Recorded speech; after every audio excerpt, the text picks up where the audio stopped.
Welcome everyone to the Public and Corporate Services Standing Committee meeting of June 26th. I'd like to recognize that we are on the traditional territory of the Squamish Nation. And I'm looking for an adoption of the agenda. Moved by Doug, seconded by Karen. All in favor? Motion carried. Looking at the minutes from February 27th. Looking at the moved. Moved by Doug, seconded by Susan. All in favor? Motion carried. Business arising from the minutes? Being none, we'll move on to our delegation. The future of the downtown community gardens with our delegation Barb Hang and Squamish. That is me. The floor is yours. Thank you very much.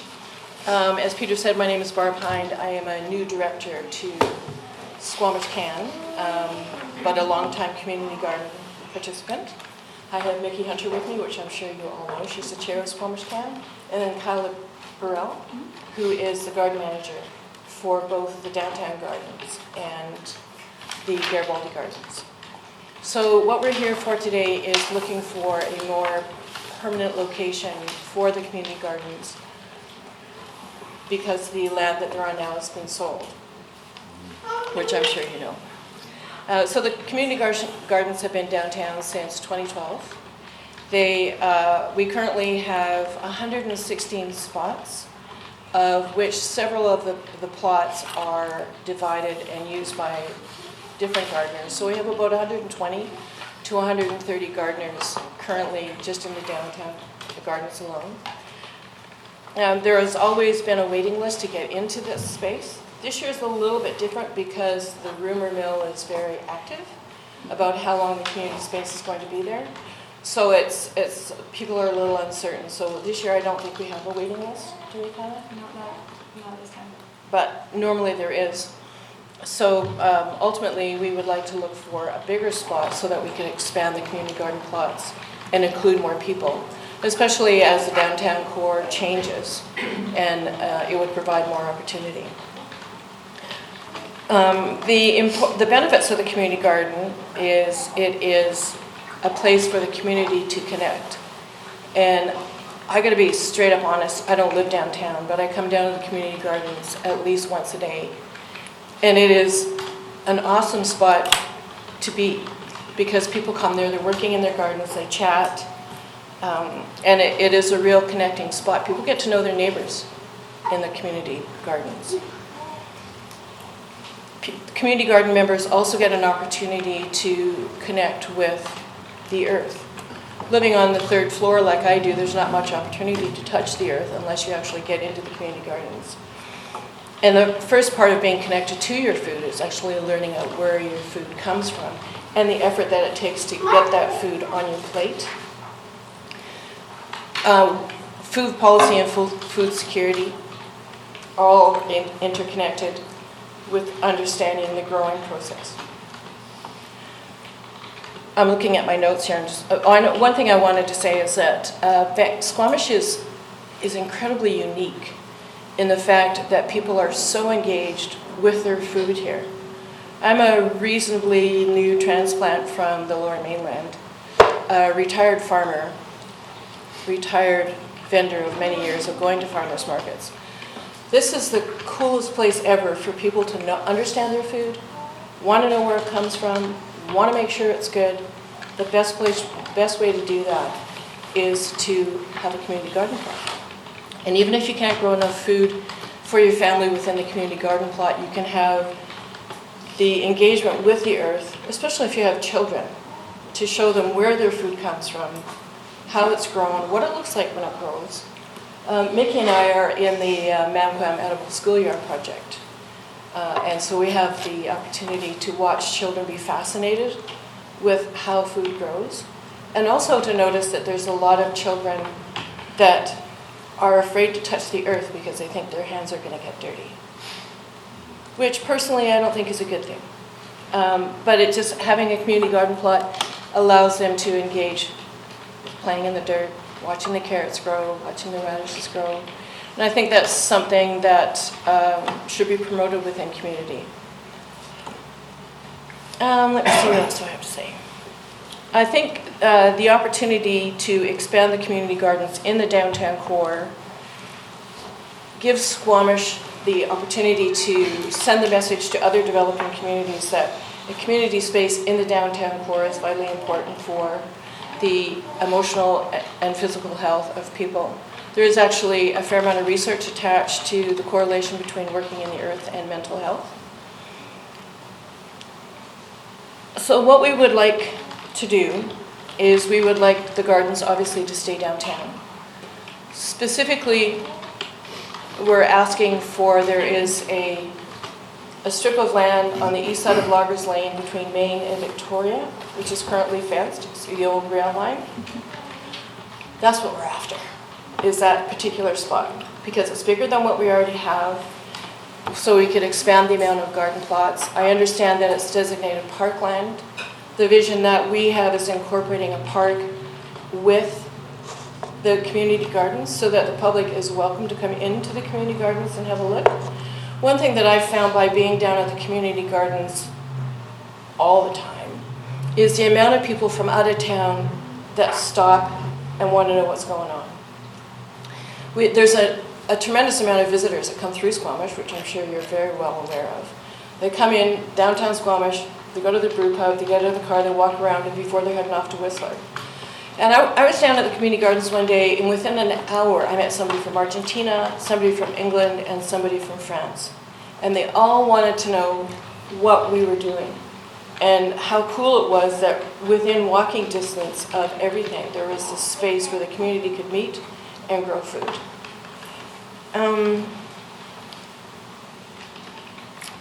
So yeah, the combination of having a community space and a park space, I think, is important both for the gardening community, but just the community in general. So if the world was perfect, what we would like is for the people that have bought the garden space, where the garden space currently is to contribute to developing this new garden space. I know I have been involved with the municipalities before. In Langley, when I was there, and when developers come into the municipality, they're required to give a certain amount back to the community. I understand that this is a possibility happening in Squamish, and boy, we'd really like them to put the money into developing that strip of land, if the council allows us to use that strip of land. That's pretty much all I have to say at this point. Kyla, did you have anything you want to continue? Being the community garden manager, I've had a lot of concern this year from our gardeners being very concerned about the security. And I think, as Barb said at the beginning, why a lot of people were really upset that they couldn't plant their winter crops this year because they didn't know whether the space would be secure. And there's a lot of sadness and frustration from the gardeners that I feel, and a lot of them wanted to come but couldn't come today and support because of work and other commitments. And I also wanted to note, especially, this is my second year being the manager, and we're building our relationships with Helping Hands and the Food Bank, and we have community projects that help each other. So our Boulevard project, we plant things, and we give the space to our plot owners already for free, and the intention is that they donate 10 to 20% of their produce back to the food bank or Helping Hands, whichever they choose. So it's kind of, we're working communities together and helping each other, and I think that's really unique and special. Yeah, it is really special. Helping Hands comes down to the garden, like Kyla says, quite a bit. It's such an opportunity for the people that use the services of Helping Hands to see where the food comes from. And they're really good gardeners. They got one of the nicest looking, they got 2 plots, I think, this year. And they're doing an exceptional job, and the food goes directly to those that need it, which is amazing, I think. There's also the daycare comes over there. And that is the cutest thing ever, to see all these little kids run hand in hand, straight line, watering cans. But like I said before, it gives them an opportunity to actually engage in the growing of food.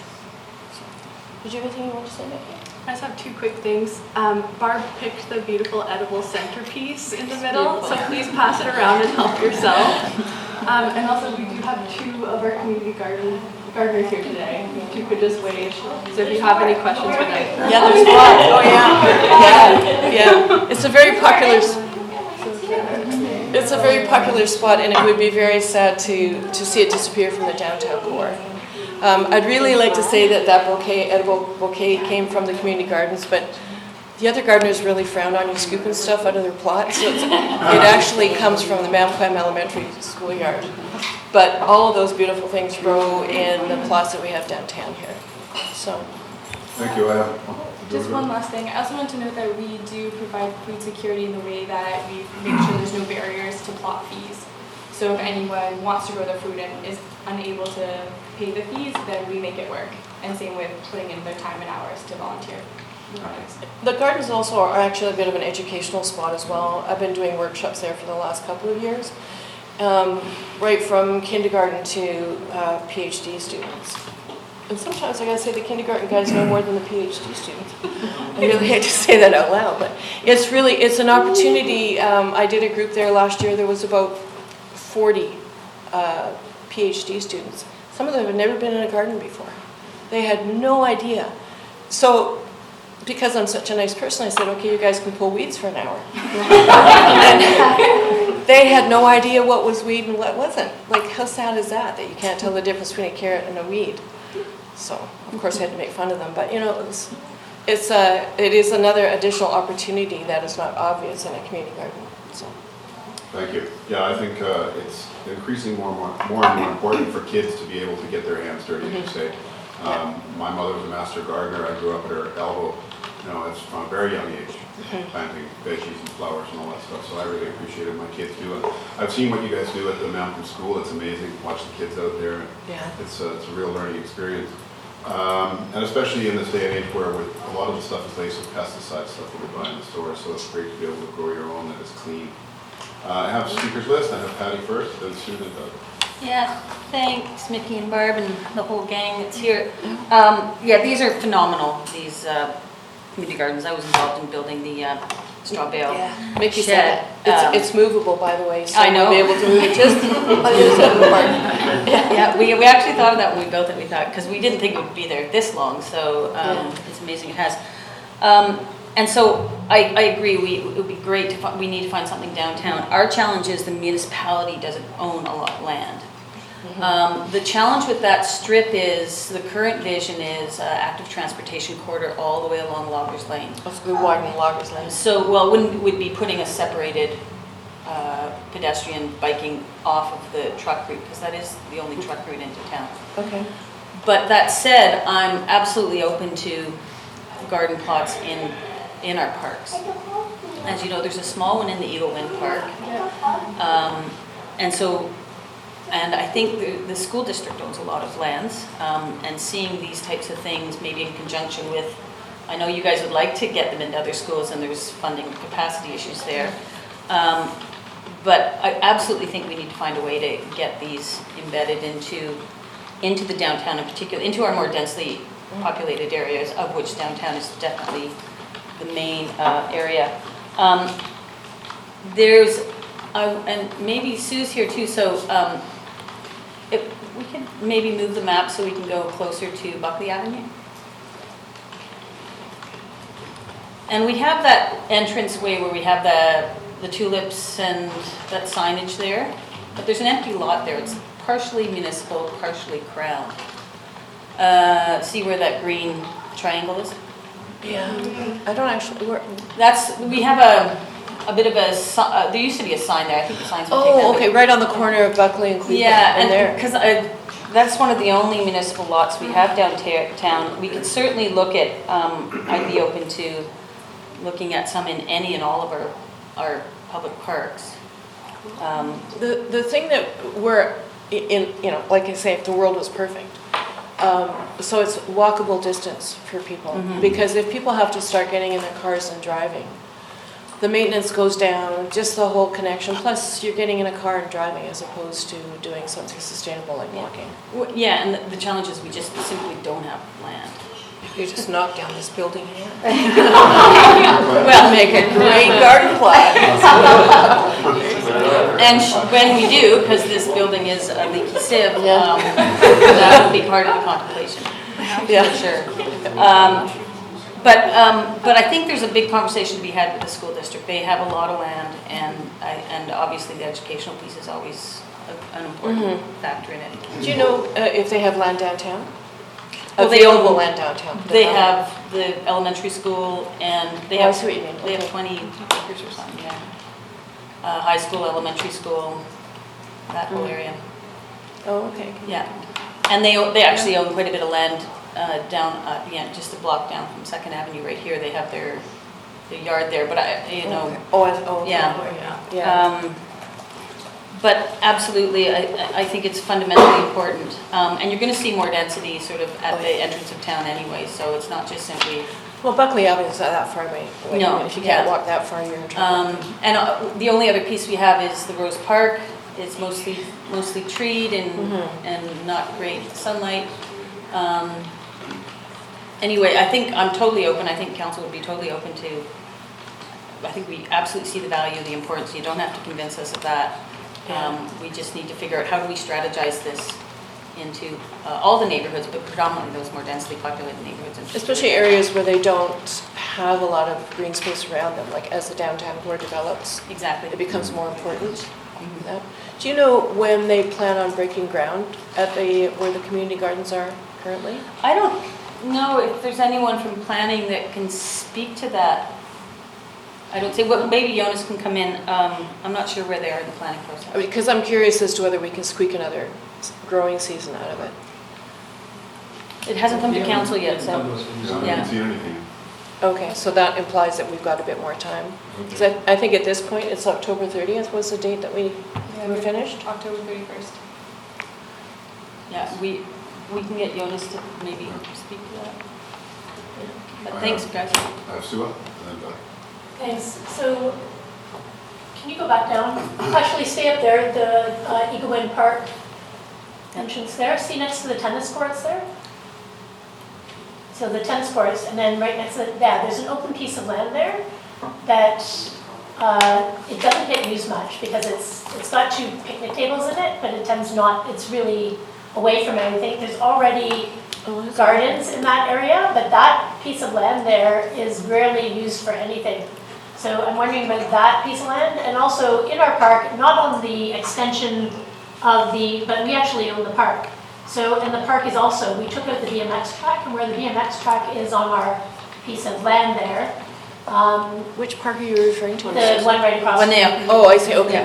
I think any of our parks. Yeah, any of our parks, but that massive piece of land, the thing that I worry about there is because the transportation corridor and accessing it, that one is actually on an active transportation route, so it's not so bad, Glenday Park. But where the BMX track was, is just a big open flat piece of land and also has little utilization for anything. Yeah, right there. That Oh, right piece right there. there, that Beside the entire pilot. piece there. Oh, okay. It did have a BMX track, but it was also underutilized. It is pretty windy there, but it's absolutely. It's not really any windier there than it is Yeah, where we are now. exactly. You just turn your back So to the those wind, are it's the all 2 good. pieces that we own that I couldn't see any problem with. Having, it's not like they're utilized, they're not grassed.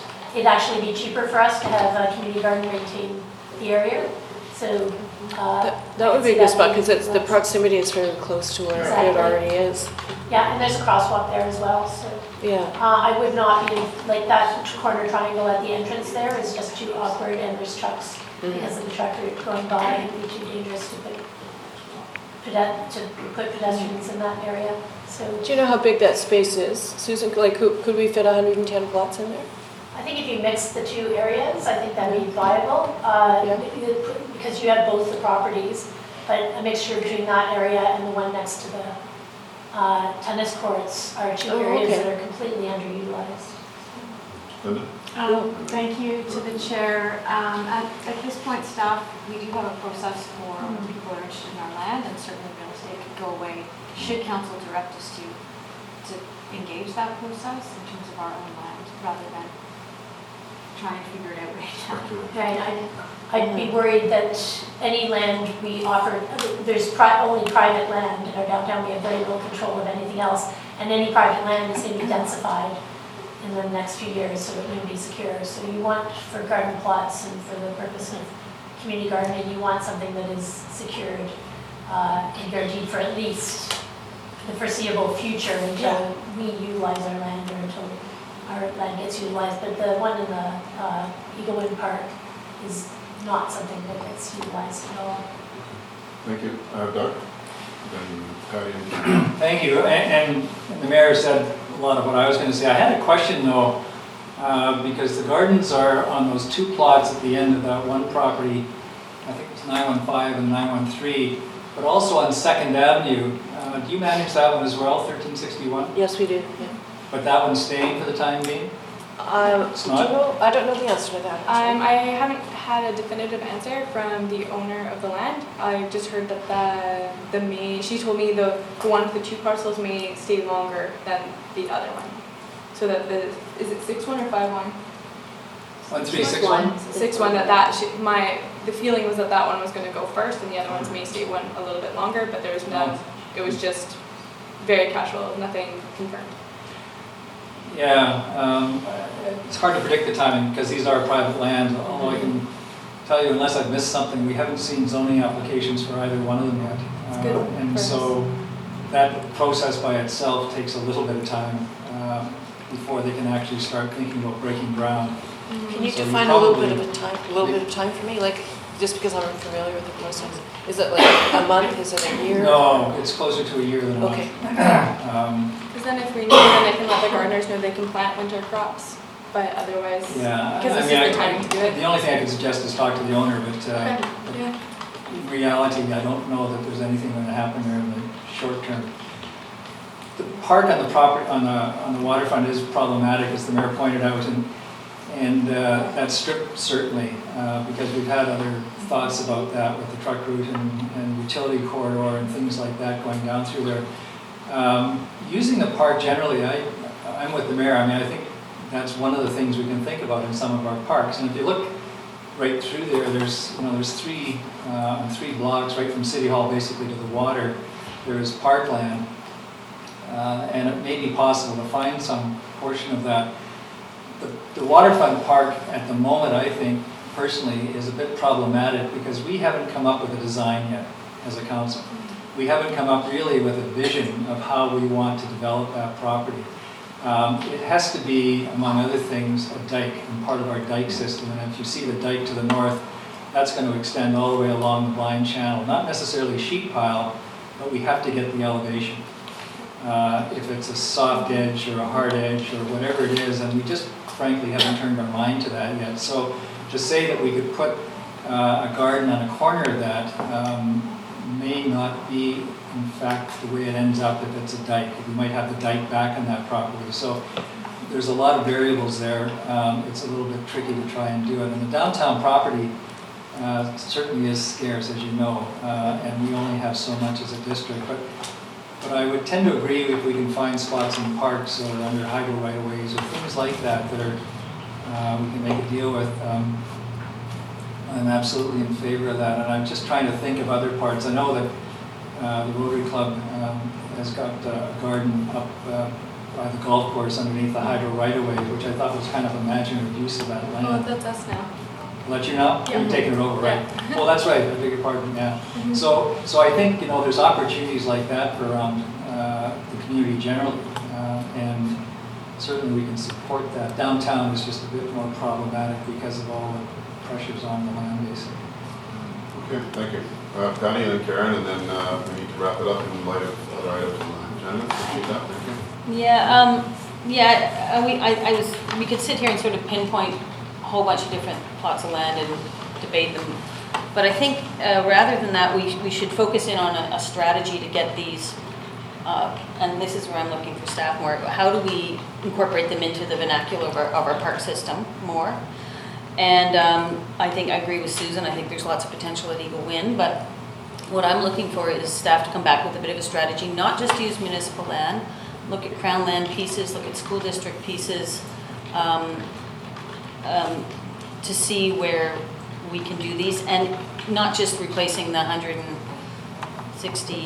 16 plots that are there now, but as we densify, having a strategy to make sure that we're growing, and people may have to travel a little bit to get them, or land base is just that minimized, but I think I'm looking for more of a comprehensive strategy.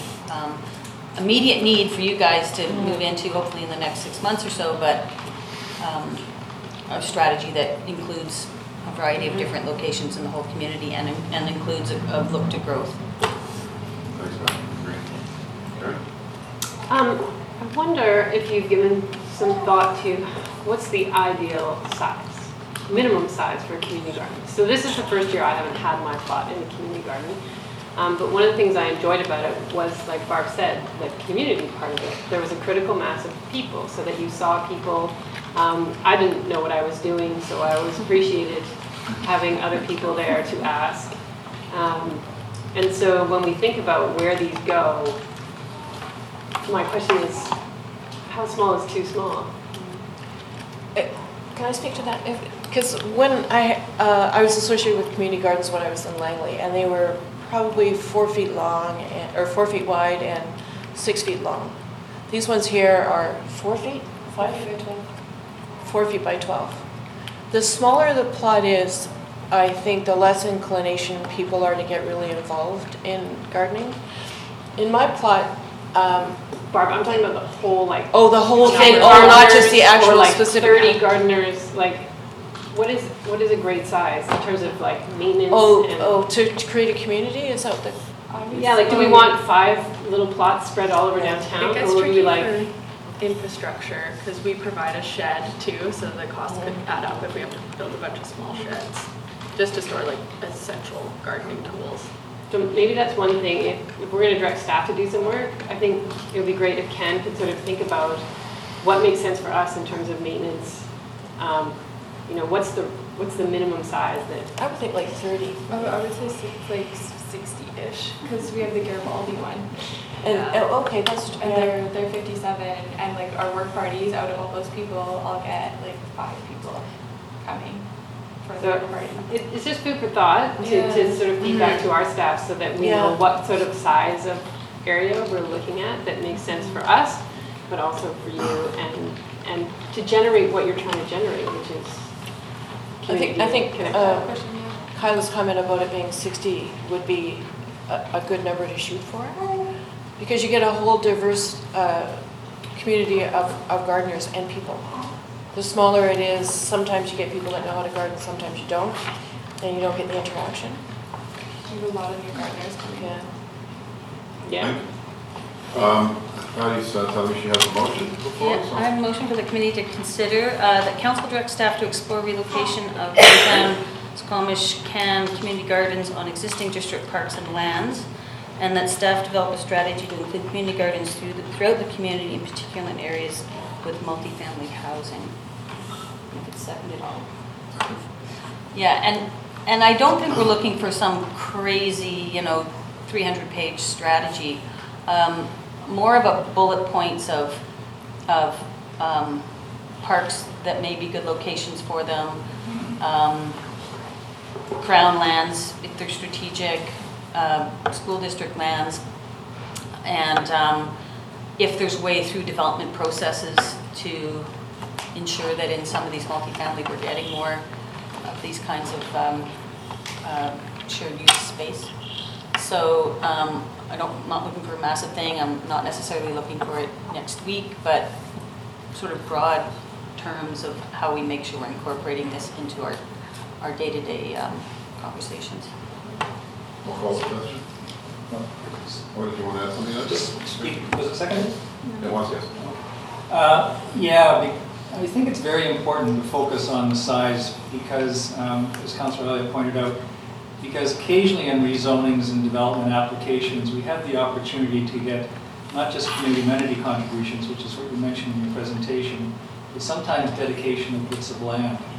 And it's hard, now we're talking about replacing what is essentially 3 building lots, which you presently have. That's a fair amount of land. And you're not going to get that out of one development. I mean, it's just not realistic. But you might get, maybe a quarter of it out of one and others.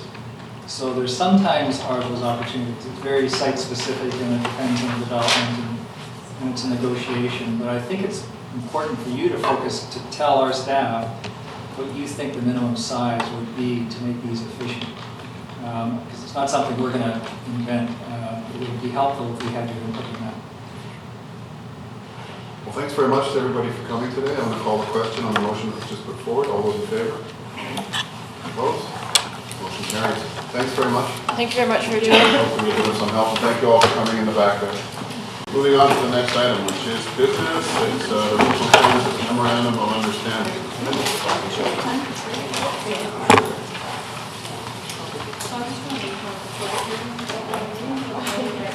Thanks for the salad.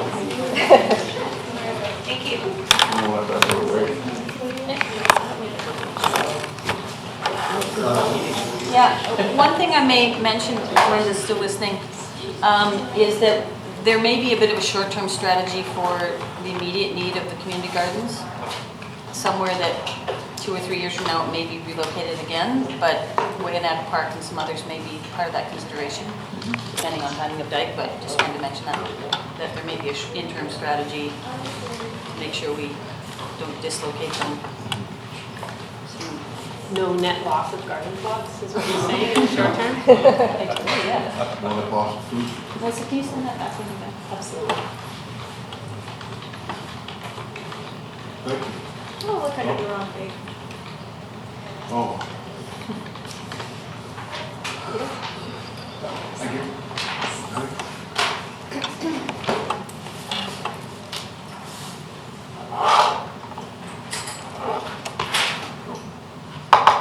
Get some salad in it.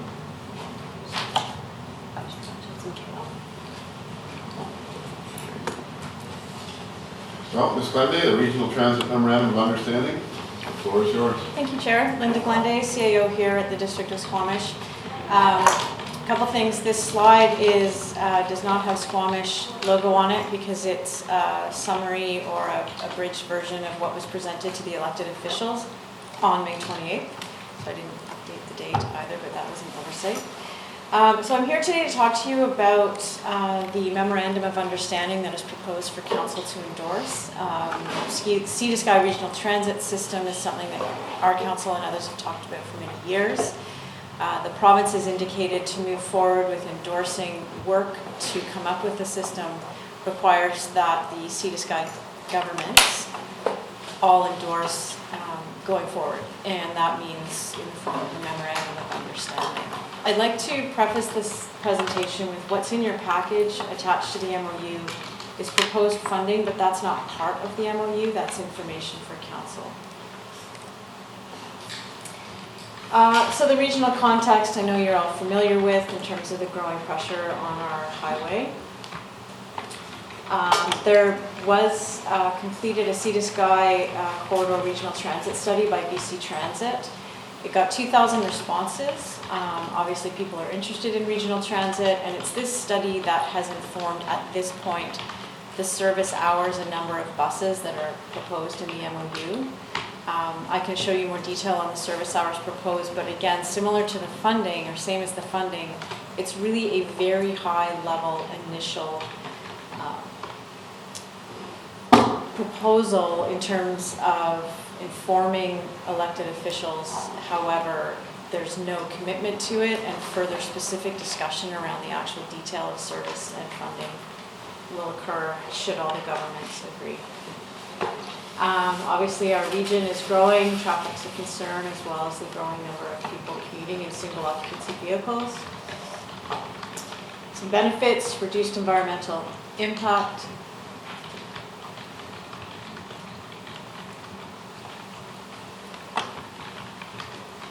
just letting you read it, I hate when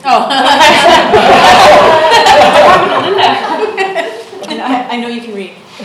Employment and cost of living benefits are also a benefit to residents in the Sea to Sky corridor. So the recent work completed, why is this MOU in front of you now? In January, the Sea to Sky mayors and the SLRD chair, so that's Pemberton, Whistler, Squamish, and the SLRD chair met to talk about the highway. Lions Bay was there too. Oh, Lions Bay, that's right. To talk about issues with the highway and then specifically regional transit. And out of that meeting, CAOs were directed to commence this work. It was directed at myself and the Whistler CAO, mainly because if you have 5 CAOs working on something, it was more pinpointed and more direct, I suppose. So we initiated meetings with Squamish and Whistler senior staff to get the ball rolling, and then we brought all of the CAOs in, as well as representation from First Nations. That's Squamish and Lulot. And as well, we included senior staff from BC Transit and Modi in some of our meetings to talk about basically regional transit systems. There's no template. Many regions in the province are beginning to look at regional transit. Highway 16 is one of them in the interior in terms of governance and funding. So we're on the edge, the leading edge, as well as those other areas. So that was the work that's taken place. Why is an MOU important?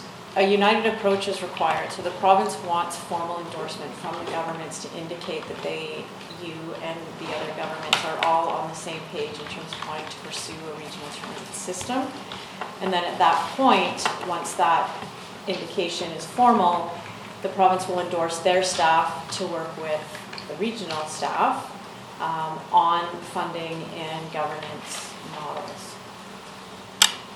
It also provides a mechanism to unify the Sea to Sky partnership in terms of the governments agreeing to work together moving forward. As you know, a memorandum of understanding is not legally binding. So the MOU in front of you indicates principles, administration, and then funding considerations and level of service. In terms of the term administration, we're interchanging it with the term governance. It's a bit of a sensitive word for some governance or governments, and so administration is really the model for how we are going to govern this system. And in terms of funding considerations and level of service, I'll repeat again that this is a very, very high level, order of magnitude proposition or proposal for council to consider really. And once the endorsement of putting the system in place is there from the province, then all of that detailed work will continue. These are the regional transit principles. So maximize the sustainability of the service, fair distribution of costs, and again, this will come out in more detail in terms of the detailed work. Positive and simple customer experience. So this regional transit system will be interfacing with the local transit systems, and specifically with Metro. That will be Metro Vancouver. That will definitely be something that will pose challenges but need to be ironed out. And then the main principle behind it, obviously, is to provide viable alternatives to traveling by car. In terms of that administrative model, there were really 2 options that the CAOs discussed, including First Nations. A commission that's specific to the system, or a service agreement between and using the SLRD board. There aren't a lot of differences in terms of the governance between the 2 models, with the exception of the Transit Commission has one agenda, and that's regional transit, whereas the SLRD board has obviously a wide portfolio. The members of the Transit Commission, which would be elected officials from those areas that are served, their areas are served by the SLRD board. There would be directors that wouldn't be involved in this model or in this service. And then as well, the Regional Transit Commission staffing. Essentially, it would be a BC Transit staff member located in the corridor, but that would have the resources and the leverage and the expertise from BC Transit. And the staff recommendation is based on the idea that hitting the ground running, which is a really bad metaphor, would happen more quickly leveraging a BC staff member versus hiring and trying to build capacity at the SLRD, where they currently don't have a transit employee. The other option is to leverage employees at other municipalities and then another level of contracting. And again, it would be a matter of hiring and building capacity in the other municipality. So that's the rationale for the commission. The staff reporting would be a working committee between the CAOs or senior staff of the served governments reporting to the commission. So there's the rationale for the commission.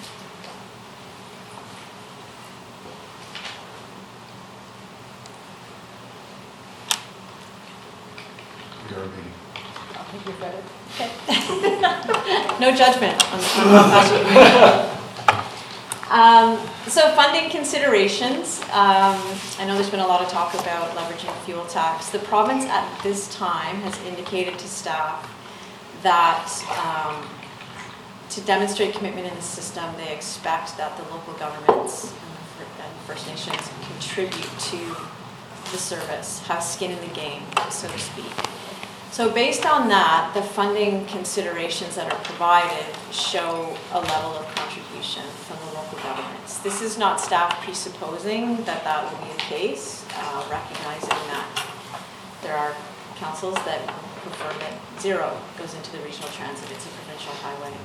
I can't stress enough, there's no definite funding model yet, it's just exploratory at this time to demonstrate orders of magnitude. The level of service proposed in the MOU, again, there's no commitment to it, but this comes directly out of the BC Transit study, which is what informed staff's work on costs at this time. So again, with the MOU, it's not committing to this level of service. Currently, from Mount Currie to Whistler through Pemberton, there are already 4 round trips, so this is proposing that 2 additional are added. And these numbers are included in the MOU, but again, the MOU is not binding.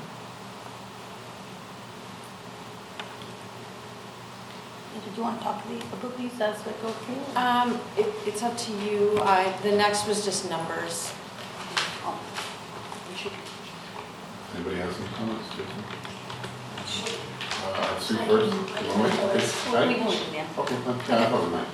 So staff used this level of service to come up with the funding, and you'll notice that the initial is 8 buses and then growing into 2021 for 12 buses. So staff looked at hourly costs in other similar regional systems, looked at hourly costs of our local systems, and then BC Transit senior staff weighed in as well in terms of the reality of these numbers. So the initial cost estimate would be 3.6 million and then growing to 6.1 million after 3 years. Standard cost sharing, 40% from the province, 53% from the local governments, and then the local governments get 100% of the fare revenue. That's what those numbers look like. So the province would pay 1.7 million, approximately $300,000 in revenue, and $1.6 million would be shared across the Sea to Sky region. Staff are assuming that's too high. That's our opinion.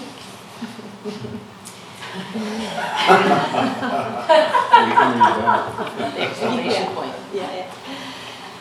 Custom cost sharing, so in the numbers that were provided in your package, there's different ways where the province would pay 100% of any capital involved in the system, reducing the proportion that the regional governments have to pay, so 67-33. And that looks like there, where the governments in the Sea to Sky would share $700,000 annually. And this is the first year. If the Sea to Sky was successful in leveraging or if the province put 5 cents a litre of motor fuel tax into this system, the local governments, as you can see, don't have to contribute anything. I think it's less than $25 basically. So the motor fuel tax adds $3 million, and then the province puts in $300,000, which I would imagine is pretty palatable to them as well. We have heard from ministry staff, though, that there's political courage required to put a motor fuel tax system into place from the provincial government side. So cost sharing between the Sea to Sky governments, again, needs formalization and much more robust discussion around how it's distributed. It would be informed by potential funding models, should the province endorse this and more work happen. Some examples that have already been discussed is basing it on population, so distributing the charge through population, or property assessment value. And I'll show you an example of what that looks like. Stating the obvious, that if it's based on population, Squamish pays more than half, whereas if it's property value, Whistler takes on 64%.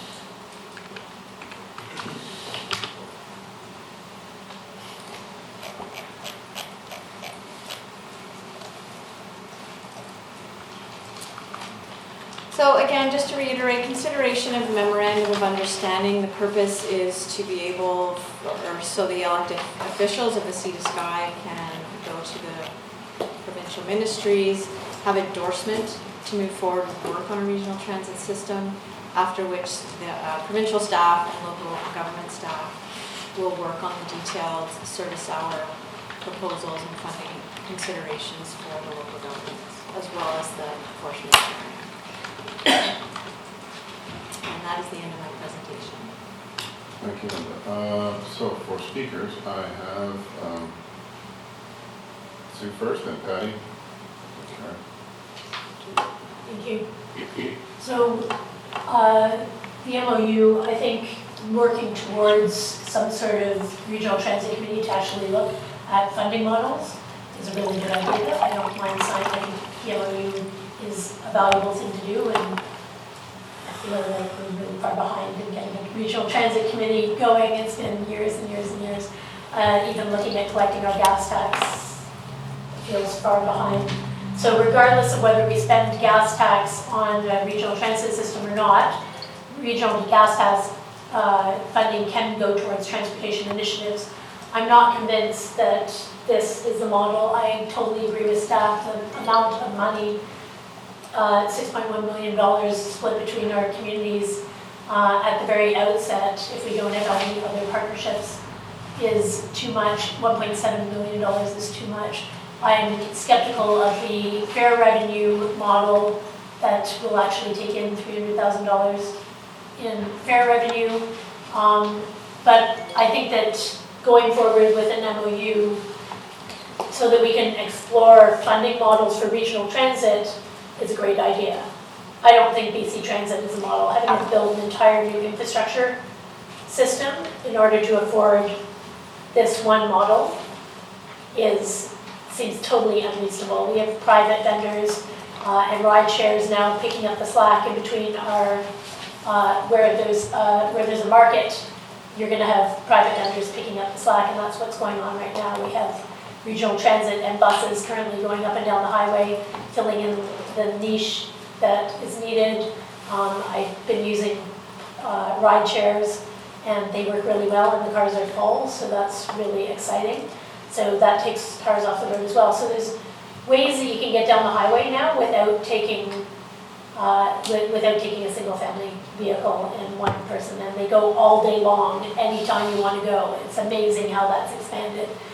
But as the MOU isn't binding and isn't looking at costing anything except for having discussions on the model, I really am totally endorsing the MOU.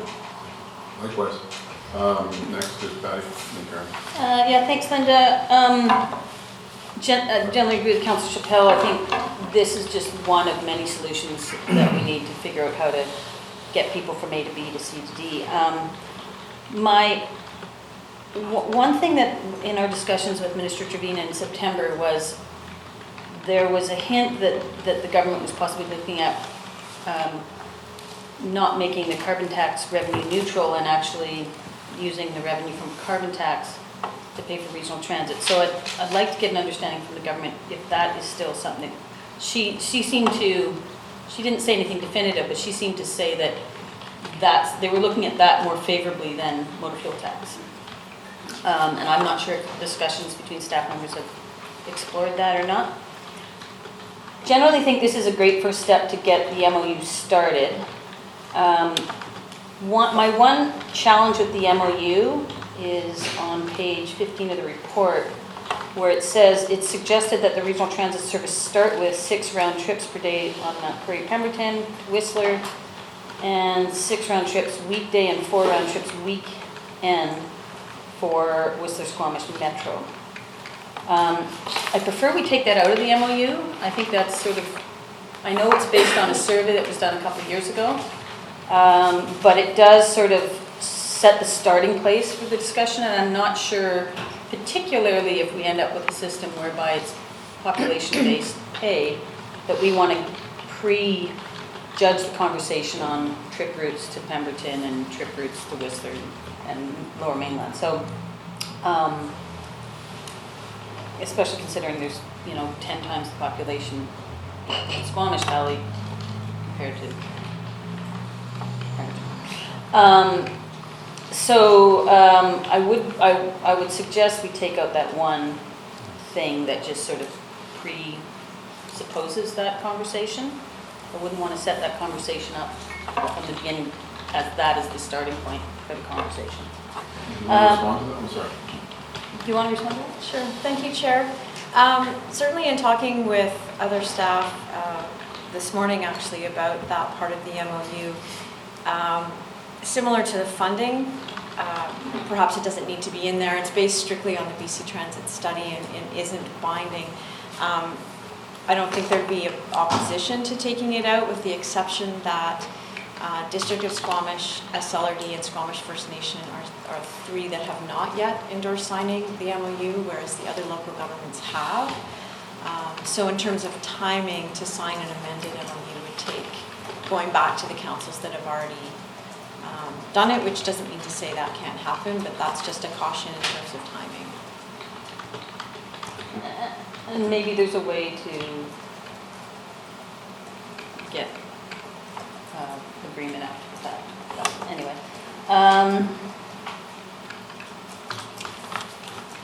Yeah, and the other thing that I think we should, as we move forward on this, is I think ultimately the last revenue stream is the one we would want, something that brings the local taxpayers' dollars, property taxpayers' dollars down.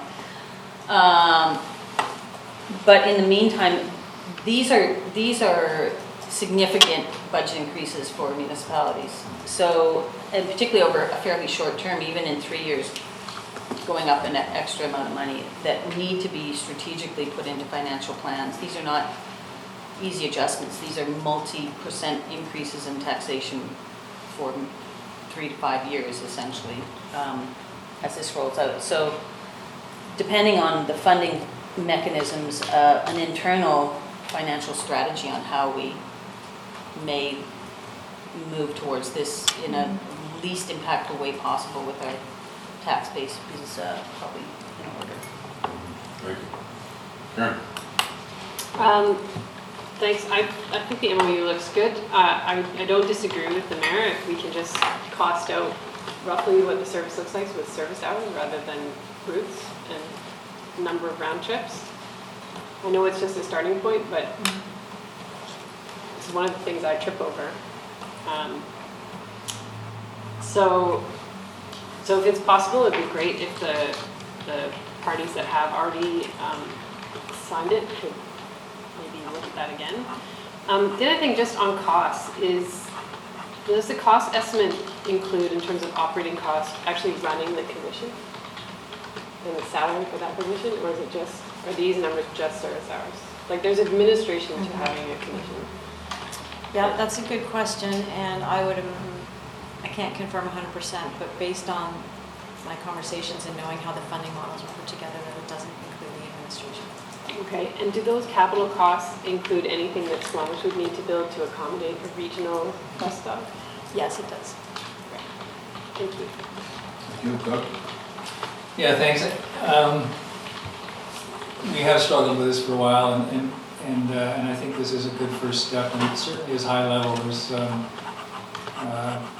couple of, I think, challenges going forward. I mean, at the elected officials meeting that we had, one of the things that came out is that when you look at the different gas tax, or the history of motor vehicle traffic, if you like, the projection was fairly static for that, and so the first 3 years, if you went to a system like that, it would be a $3 million thing, but if you went and doubled the system and went to a $6 million cost, the gas tax portion of that, if all else being equal, stayed relatively the same, and so now now you have a $3 million deficit, which has to come from somewhere else. So without getting into detail on that today, I think that this thing will really require significant provincial support in different forms. And either we keep jacking up the gas tax, or there's more contribution from the province. Presumably, if that's the case, we're expanding the fare revenue is up. So there's a number of different things to take into account on that. But it is a start, and we've got to start. We've got to take the first step and get this thing going. But I think our negotiations with the province are going to be significant. And I take the point that there's other forms of transportation now, single-use vehicles and things like that. But I think going forward, this won't be the entire transportation network going between the different places, but I think it's certainly an important one. There's a lot of people that I think would be happier on a bus than they would be in some other arrangement. And so I think it's part of the transportation system, and we have to go forward with this. You mentioned that Lillooet has signed on this. Are we getting buy-in from Squamish Nation? Yes, I've been in touch with their CAO and will be assisting her in bringing this presentation to their council. I'm not sure the timing of that at this point. Thanks. Although I agree that it should be a bus regionally, I don't think we have to go with the BC transit system. I think this can be a user-pay system. It is bringing people out of town for work. Basically, our population commutes to work, so working on economic development as well is critical. And taking in a region, the motor fuel tax can be spent, doesn't have to be spent on, it can be spent on any transit initiative that is regional.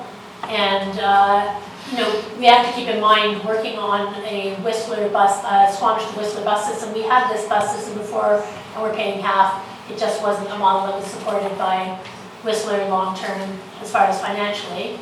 So we still have the option to do Squamish to Whistler, and we have a bus. I'm wondering about what, maybe staff can answer this.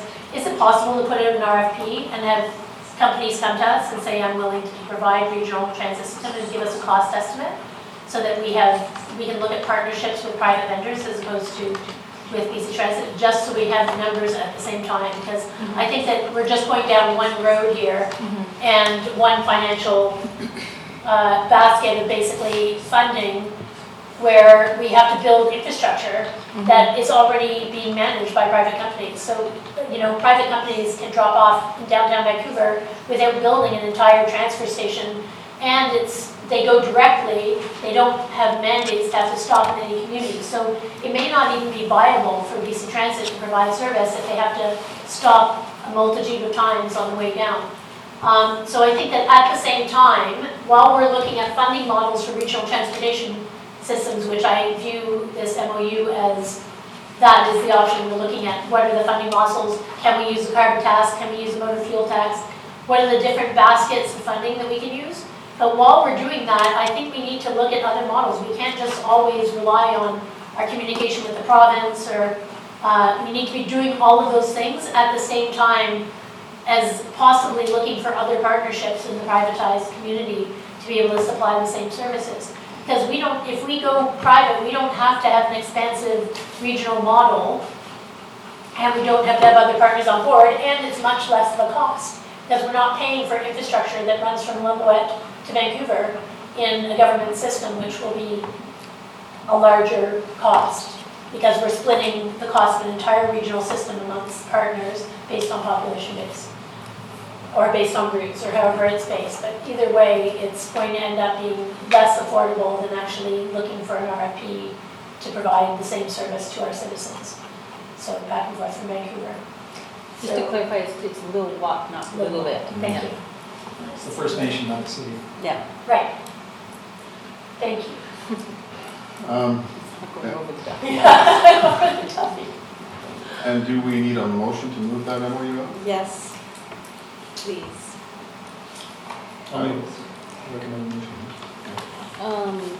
Doug moved, Connie second? I'll propose an amendment Okay. that we take out the it's suggested that the regional transit service start with, and the 2 bullet points after.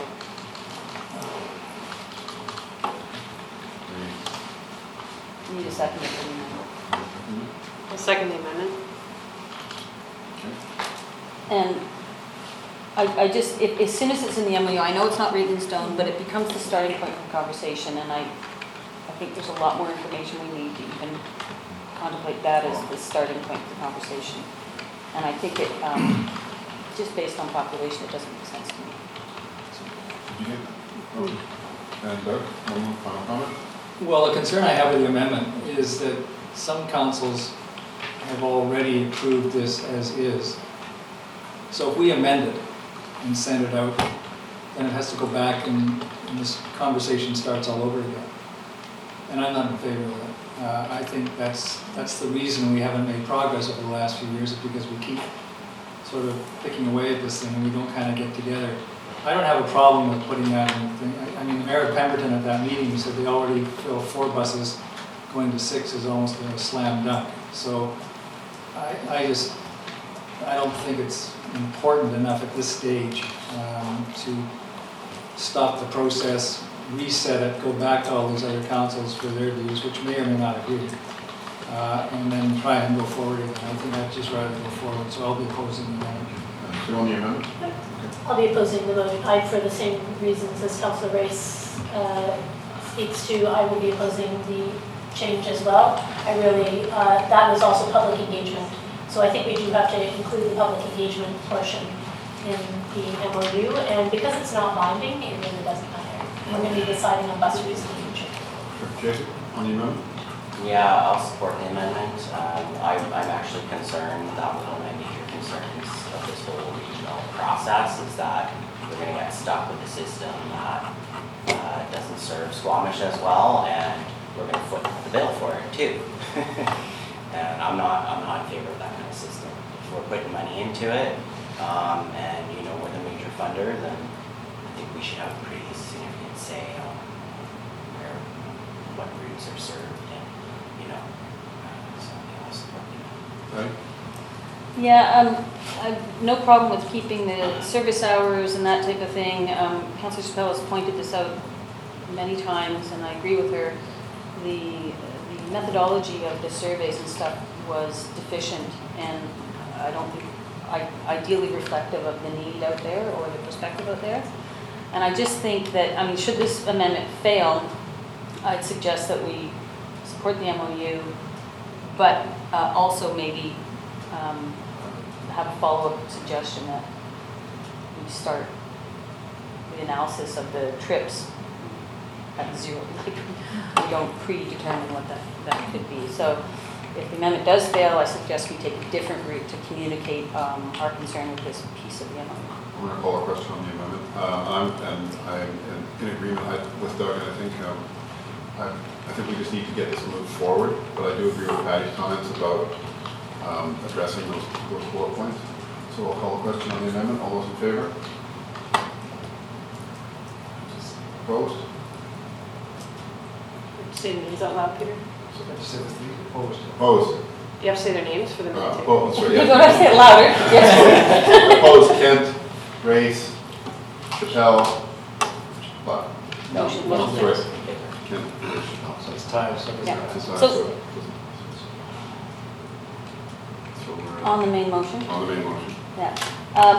I'm going to support the main motion, but I'll propose follow-up one. Also with the understanding that this is a committee meeting, this will go to council, and we'll likely have 7 members of council at that meeting. So the vote very well could change either way. But I'll support the MOU because I don't believe that this would have actually derailed things and set it back to ground zero.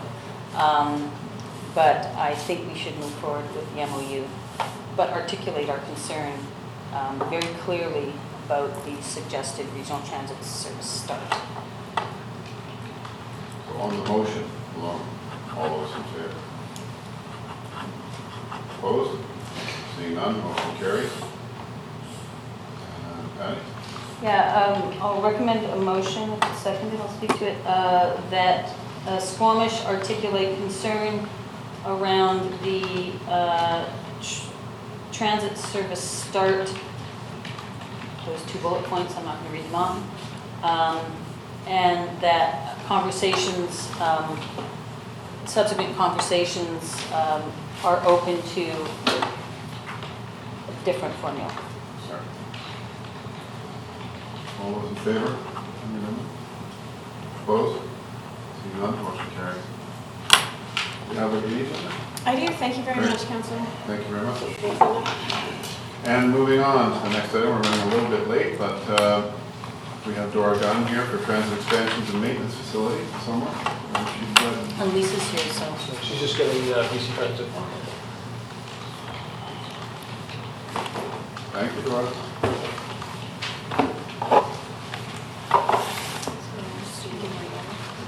Yep, I'm just going to drag something over.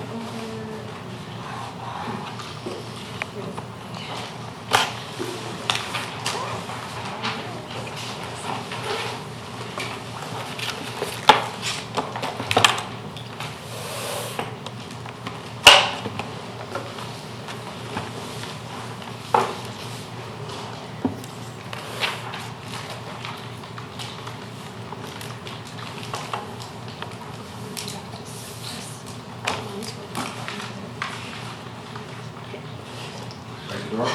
It's all yours. Great. Good afternoon, Mayor and Council. I'm Dora Gunn. I'm a Sustainability Coordinator with District of Squamish, and I have with me today Lisa Trotter, Senior Manager, Government Relations with BC Transit.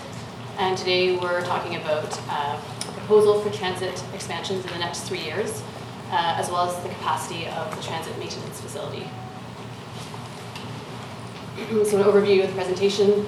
I'm going to start off by reviewing some of the expansions we've recently put into place and the upcoming one for September. Then I'll talk about the proposed 3-year expansion MOU. Lisa's going to talk about the long-term maintenance facility options and also options for an interim maintenance facility. So I wanted to start by looking back on what we've accomplished in the last couple of years. Because we've done a lot of really amazing stuff. So starting in 2016, the province announced new funding for transit expansions. And then in 2017 and 2018, we were able to increase Sunday and holiday service. We made improvements to on-time performance so that the buses were able to run on schedule better. We increased the frequency on the core network to about 23 minutes on average. We increased handy dart service. We added the late night trip on Friday and Saturday evenings. And we started up the South Squamish Parks pilot. And then coming up this September, we have another increase on the frequency on the core network, getting us to 20 minutes on average. Part of that also is the new Route 9 Quest, which will be starting up. We're changing the Route 4 from a Tantalus to a Garibaldi Express, which is going to run along the highway. We have an additional school time trip on the Brackendale route, and we have more improvements to on-time performance. And part of doing this, we added one conventional bus in the 2017-18 year, and then we added one conventional bus and one handy dart vehicle in the 2018-19 year. That brings us to 8 conventional buses and 3 handy dart vehicles, and means that our maintenance facility is now at capacity. So looking forward to our 3-year expansion MOU, the original proposal was for no new vehicles in any of the 3 years. That was because our facility is at capacity. And BC Transit was proposing sort of a longer term facility strategy. But we worked with BC Transit on trying to come up with an interim solution so that we could add vehicles in these upcoming 3 years. And we've gotten to a place now where BC Transit feels comfortable in including a vehicle in each of the 2nd and 3rd years, although it's still dependent on us working out an interim solution. So here is what the proposed MOU currently looks like. So in the first year, we are proposing to add 1,400 service hours, but no new vehicle. Some options for those 1,400 hours are adding more trips on the new Garibaldi Express. I should add that all these 1,400 service hours would be off-peak service hours because we can't increase on-peak without a new vehicle. Increasing the number of trips on the Garibaldi Express. We could separate the combined Highlands-Brackendale evening routes. We can improve weekend and evening service to Quest. We can provide service to the 55 Activity Center. And again, we could improve service reliability if there's increased congestion. Our plan is to come back to council with a more detailed proposal for that year one once we've evaluated the South Squamish parks, because how we use those service hours will depend somewhat on what's happening with the South Squamish Parks pilot. In years 2 and 3, we can look at peak service again because we have the possibility of new buses.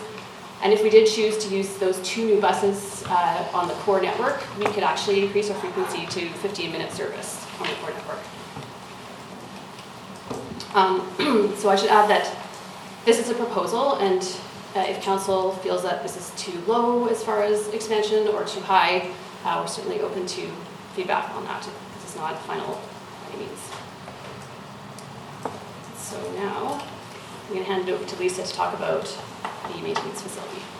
And just to add a little bit more context as to why in the MOU we've suggested no vehicles for year one. I know it seems like a while off before next September for expansion, but we're required to put in our bus orders. It takes 18 months for us to order a bus. So those orders for any buses would have to happen once these MOUs are signed off on in the transit expansion MOUs. They get ordered end of August, beginning of September for the following September. So that's why we were really not feeling comfortable putting in an order for a bus and charging you lease fees on a bus when we're not sure exactly where we're going to park it as yet. So leading into the facility discussion, we had a couple years ago, phase 1, it was called the Public Transit Infrastructure Fund, came up with some funding to enable capital programs to exist. And those projects were announced a couple years ago and are in various stages of being built right now.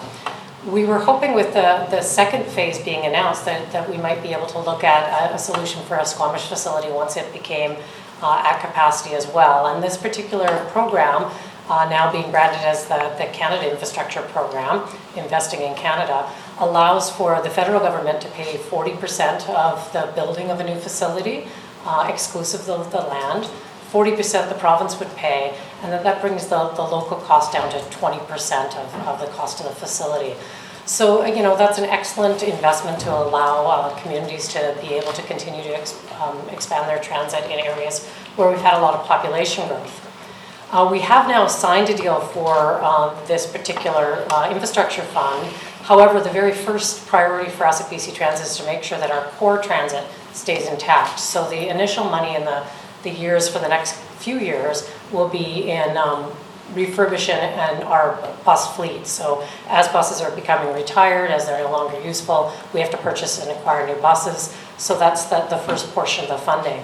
So in terms of looking at a facility for Squamish, we might not be able to look at applying for that funding for that capital program for a facility until further down the road. So that's what prompted us to look at having an interim solution. I don't have a date for when this funding might be available for a facility, but it may be 2024, 2025, or further along the path. Nothing has been announced as yet. So between now and then, we need to find a solution if you folks would like to continue to invest in transit. And there's a couple ways that we can do that. So in the short term, what we're exploring with staff here at the district and along with our folks back at BC Transit is to look for either municipal land that might be available within the district, or looking at land anywhere that might be available for a short-term lease until the time that we could acquire land to build a facility. So we're hoping to explore those options more throughout the next couple months and return to council in the fall with some options with some sort of costs available. There is a chance that the operating company might be able to secure other land for expanding the facility, but currently where we're at, there's not enough bays to maintain more vehicles, and there's not enough place to park and secure more vehicles. So those are the things that we hope to work on through the summer and come back to you with a plan with some options. And I should say, if you could go back a slide too, Dora. I forgot to mention when we look at the long-term maintenance facility, the investment in the long term, the land is at the traditional cost share, and the facility would be under the infrastructure program. And the cost can actually be wrapped into a long-term lease agreement with BC Transit, much like we do buses, so it's not just a cash investment. Good. Yeah, just on that point, over the past years, we've had discussions with the school board about somehow, because they have a bunch of buses as well, and they have to maintain them, and right now they do it down on 2nd Avenue, which is land that could probably be better used, especially in the long term. Is there any possibility you'd consider a facility that would accommodate something like the school board and on a lease basis, cost sharing basis of some form, to allow for them to kind of to put the whole thing into one? Yeah. Just for the efficiency of it and also the location of it to get it out of the downtown area. It's certainly something that we can look into as part of this exploration. I know it has been brought up in the past, and we'll, as we're working through the details with our infrastructure folks, we can look into whether or not that's feasible. Certainly one of the things we have to look at with our operations is where all the central routes are within town and making sure that we're not adding a lot of deadhead time or buses moving to and from their routes, adding to operational costs. So that's one of the things we'll go through as we're going through looking at what works for our transit needs. No, I wanted, that's all right, I'm fine. At this point. Can I just clarify how it works now? So we have an operating agreement, but we are in charge of securing the facility and paying for it. But, because one of the options is just to say, if you want to operate and maintain our buses, you find space for enough buses. So how does it work today? That's certainly exactly how it works today. Just the current operator right now leases the facility, and they've run out of space. So we can certainly say to the operating company, you must find more space, but space is at a premium, and there also has to be analysis done on whether the right decision is to build a bigger facility with bigger space or just to acquire more parking space for buses in the short term to get through until when we need a much larger facility. And there's several factors at play in terms of how quick that system is going to be growing in the future. So those are the options that we hope to look at, whether it makes the most sense to have the operating company just lease more space to park buses and pass that on to them, whether BC Transit lease space, or if there's municipal land available where you guys just want to park buses, because that may or may not reduce some of the costs that are shared equally between the province and the municipality through our operating agreement. So any decision that the operating company made to lease more space, there would certainly be an impact to cost for both the province and the municipality if they were to need more space and more equipment. So I know that regional transit would be under the purview of the Transit Commission, but are we thinking about regional transit buses and where they would live once that kicks in as well as part of this? As part of this, I think it's a valid part of the discussion, and we currently know that we could run them out of Whistler because Whistler has the ability to put more buses in there, but operationally it might not be the best long-term solution for Squamish. So when we get to the point when we're building a new facility, if that's what we choose to do in the future using the federal infrastructure funding, it might make sense at that juncture when we have a clearer picture of when the Sea to Sky is going to come on board to look at how many buses might be needed for that as well. Thank you. Patty? That was part of my question. Oh, well, let's give me that. Back to you. Thank you. You got this. Sue, in the interim, Sue. Partnerships with the school board and their bus facility. Is there any way we could look into those partnerships?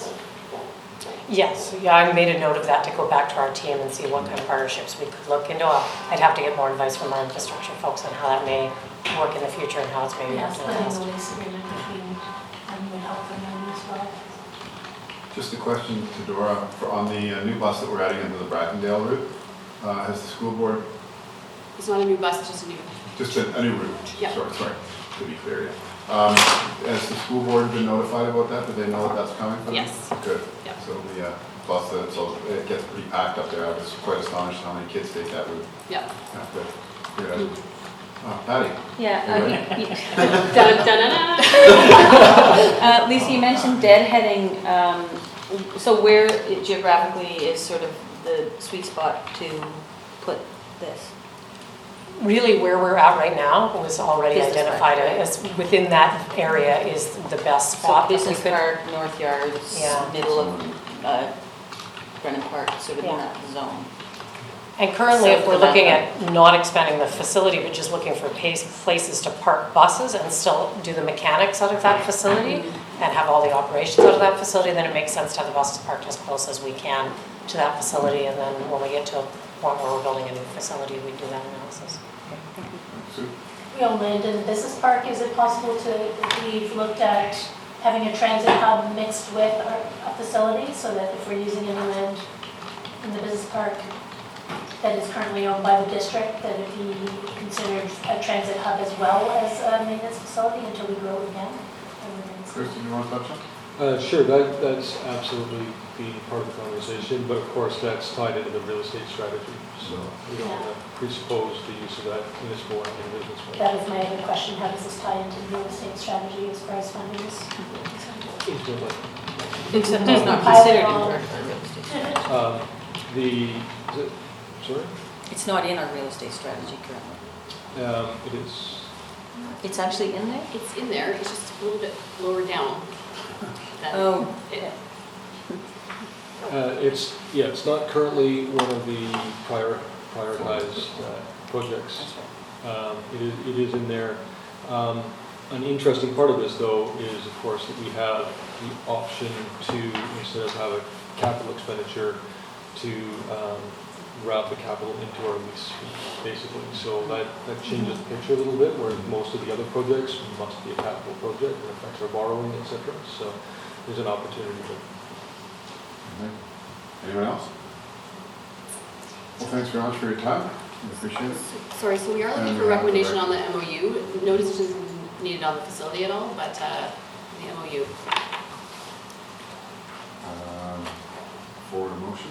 That the District of Squamish authorize the Chief Administrative Officer to sign the MOU with BC Transit regarding the 3-year transit expansion initiatives.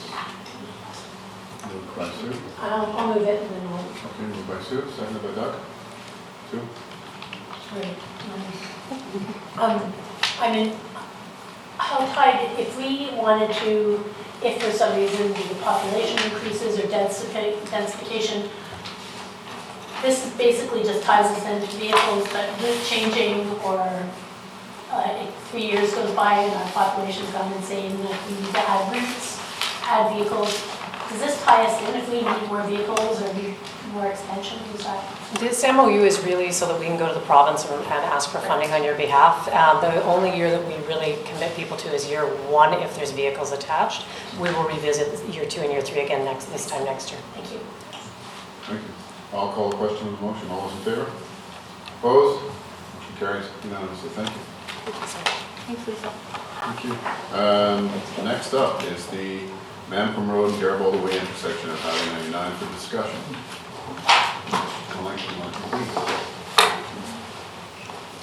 Is anybody going to kick that off? You don't want to take that ball and run with it? I'll kick it off. All right, okay. Yeah, we have gotten a couple letters about that. I know Councillor Buckenwolf asked to have it on the agenda, so he probably wants to speak to it. And it's really, I think there's some history. Let's see, Robin here, so we'll have to do the history of that, Robin. There's some history on that intersection with regard to Quest University. There's problematic areas around Garibaldi Way and the highway, and so a conversation about how we improve both those interfaces with the highway, I think, is important. There's the preface. I don't know if Jason wants to. Want to go first, Jason? Sure. And Doug? Yeah, I think that I just wanted to, it's something that we've heard about a lot more in recent times, and it's something that I've noticed, over the last 2-3 years is increasingly an issue, and wanting to know, what efforts are we making between district staff and communicating with the province to make sure that we have a plan in place for upgrades or improvements to the intersections, whether it's signalization timing or different configurations. So for example, on Mamquam, when is the trigger when we maybe move to a dual turn sort of scenario? Because it seems to me that that's primarily where most of the traffic is going, and then likewise, but maybe on a lesser scale, how that works on Garibaldi Way as well. And that one maybe a little bit further out in terms of population growth, and we know we're going to put a signal in there eventually. So just wanting to understand a little bit better how, what we're doing on our end, and making sure that we have appropriate and timely conversation with the Ministry of Highways. Do you want to just go down with that? Sure. I think it's an important conversation in the community in general, as we are growing, and with growth comes more congestion in traffic. And I think that when we have very large proposed developments, such as nearby, but a little bit further north, Garibaldi Springs, there's a traffic impact assessment, and we look at the different intersections in a very detailed way. When we get this sort of slower densification, smaller infills, then we're really looking at more DCC projects and other mechanisms, and looking for where those triggers are becomes important, as you said. I think that a small amount of congestion and an increase in congestion is expected in a growing scenario. Having certain times of the morning, for example, where people have to wait 2 lights when they never had to before, is surprising and frustrating to some people, but maybe not out of the norm or out of expectations in the grand scheme of things. There's also, I think, a philosophical question as far as where effort and funds are expended, as far as if there is some level of inefficiency in single-use or single passenger car driving, that does encourage people to mode shift to active transportation, transit, or change the timing of their trips a little bit. So it's maybe a subtext there.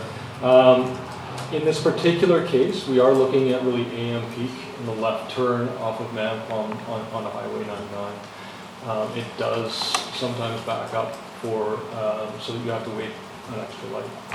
It's not common, but it does happen. And as both speakers have noted, this is an MOTI intersection. We don't have the control over the light timing or configuration at that intersection. If we did want to work with MOTI on making something like making that a dual left, then that would change the phasing of the light, and a detailed study would need to be done by them as far as what impact it might be on the through flow on the highway, for example. So far, our emphasis in working with MOTI is really being safety-based. There are some intersections, such as this one, that might not be as efficient as they could be. The conversation we've really been trying to have with them has been around Cleveland 99, Dowed, the left turn out of Alice Lake. I wouldn't want to confuse that message, that those are the intersections that we really need them to focus on. I think we haven't seen a lot of change and a lot of focus there, and we are working up the chain to try to keep the focus on those safety related intersections. But I think certainly working with the local MOTI staff and starting to have a conversation with them about where we can gain on efficiencies as well with that, and as long as we have a clear delineation between the safety concerns and the convenience concerns, I think we can certainly start having that conversation as well. Sure. Yeah, thanks. Interesting. I can remember a conversation we had in my first term, and there was some study floated around, I forget who did it, about how often our intersections were failing. And failure sounds like an intersection failing sounds like something catastrophic, but in the case of the Mamquam Garibaldi or Highway 99 intersection that I use a lot, it means that the left turn lane backs up and now starts encroaching on the through lane. And they call that a failure. So, because now the through lane's blocked, etc. So that was my first term, almost 10 years ago now, and so it certainly hasn't got any better. And so there probably are tweaks, maybe like Councillor Blackman was suggested, double lefts or something like that. And we can look at that kind of stuff, but step back from that a bit, and we have basically 2 exit points from that entire area, from the Highlands, which comes through and feed the estates, etc. And we're now talking about and concerned about a 3rd exit point from the subdivisions, but not onto the highway. So if we get a 3rd coming out of future developed lands, and then just funnel them into those 2 points, I'm not sure that that's a solution. So I think we have to, while there might be short-term fixes and tweaks and so forth, I think we have to look at the long term here, and we should start working on MOTI to get a 3rd access to that highway. And I mean, we've got one now, which I think is a right-off and right-on, a bigger part of right-off, right-on. But that takes up some traffic, but obviously not all the traffic, and certainly not enough to take the pressure off the other ones. And I think we're going to have to work on making that, whether it's an overpass and merges or whether it's lights. I don't have an opinion on that, but I think that's going to be the long term. And the sooner we start working on them, the better. Through the chair, two separate points you brought there. One, the point of blocking the through traffic. In that particular case, there is room to move up the right side and then change lanes and safely make it through, which is what I know what people commonly do. But they move into the right-hand lane, the right turn lane. So it's not, they have to get out of the through lane, go into the right turn lane, which then turns onto the highway, and then dive back into the through lane. So it's not the best solution, actually, there. So anyway, without getting too far into that, but it's a failure, according to that study. I'm not sure I would characterize it as a dive in that fact, or in that case. But there's, as far as a 3rd access to the highway, well, I guess we've got we've got 2.5 accesses right now. As far as making a 3rd, we are currently in talks with MOTI, and on the north, there's a number of large potential developments that certainly require a 3rd access. And we're in active talks with MOTI on what that would look like. Yeah, a little bit of history, and I can't remember if it was Quest or the Highway Improvement Project, but the original proposal for Mamquam Road was for 2 left-hand lanes coming off Mamquam. And I can't remember why. I think it was with Quest University's development. I can't remember why part of that project didn't actually do the 2 lanes. And that's why it was too bad Robin's not here, because she might remember. But that was originally the intention of that intersection upgrade, and it never got fulfilled for some reason. And I can't remember if it was MOTI who didn't fulfill it, or whether it was in the deal when we finalized Sea to Sky Foundation and Quest commitments to upgrading Mamquam Road that it didn't get done, but maybe Linda has. Because that was the original intention, was to have to. You want to speak to that? And can I just finish off before? Sure. And looking at the overhead, it looks like there's room to do it there without a huge amount of change to the infrastructure at that intersection. It's on a funny skew anyway, the intersection. Anyway. Through the chair, I can't speak to whether it was MOT or Sea Sky Foundation that was supposed to upgrade the intersection. I can find that out. I do know in terms of the university, there were a lot of infrastructure agreements that were changed later on. And to Chris's point, certainly we will incorporate this into the conversations with MOTI. In fact, we have a call tomorrow about the 99 intersection that we're pushing on. That said, I'm sure you can appreciate that. That's taken years, but not to say that we can't incorporate that conversation as well. Thank you.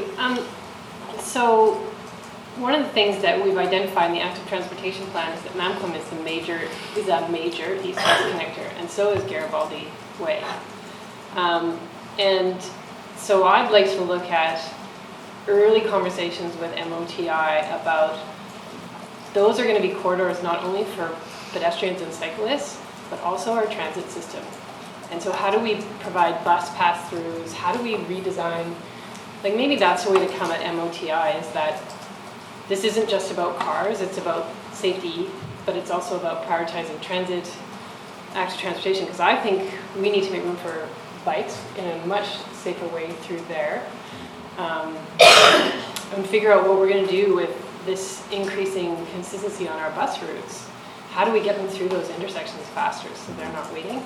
And the other thing, Kristen, is, you know, that mall was approved at a certain time in a certain place with a certain population, but that right in, right out for Canadian Tire adds to the confusion there, because people want to come out there and get into the turning lane. They're not going on the highway, they want to get all the way over.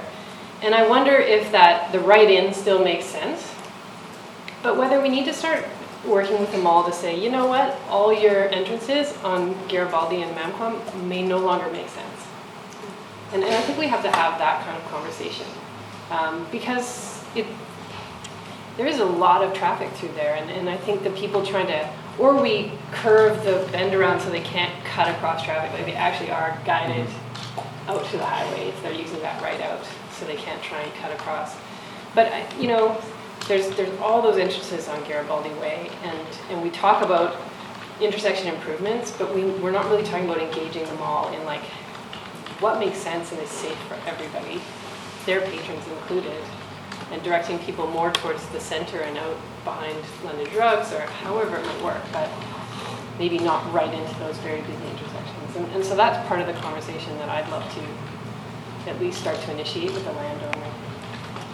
How did you do that? Just to give some history on that, and I agree, but the reason why there's only a right-in was the Trail Society, when the application was in front of council, because the corridor trail was being put in there, didn't want to have too many cars coming through the corridor trail going in, out, and it just being more problematic for pedestrians and cyclists along the corridor trail in front of the mall. So that's why it was actually, the mall wanted to do a right-in, right-out. It was actually Trail Society that got council and staff to sort of say, okay, just right in. Off the highway. Off the highway in.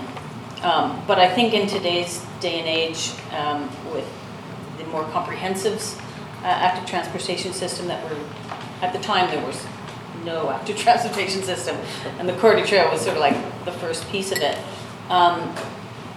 Now with that context, I think a comprehensive look at that whole mall structure, I think is really important. And it could be closing down some access egresses and opening up other ones that make more sense. But yeah, I couldn't agree more. I just want to give that little bit of history. It wasn't the malls that didn't want to do that.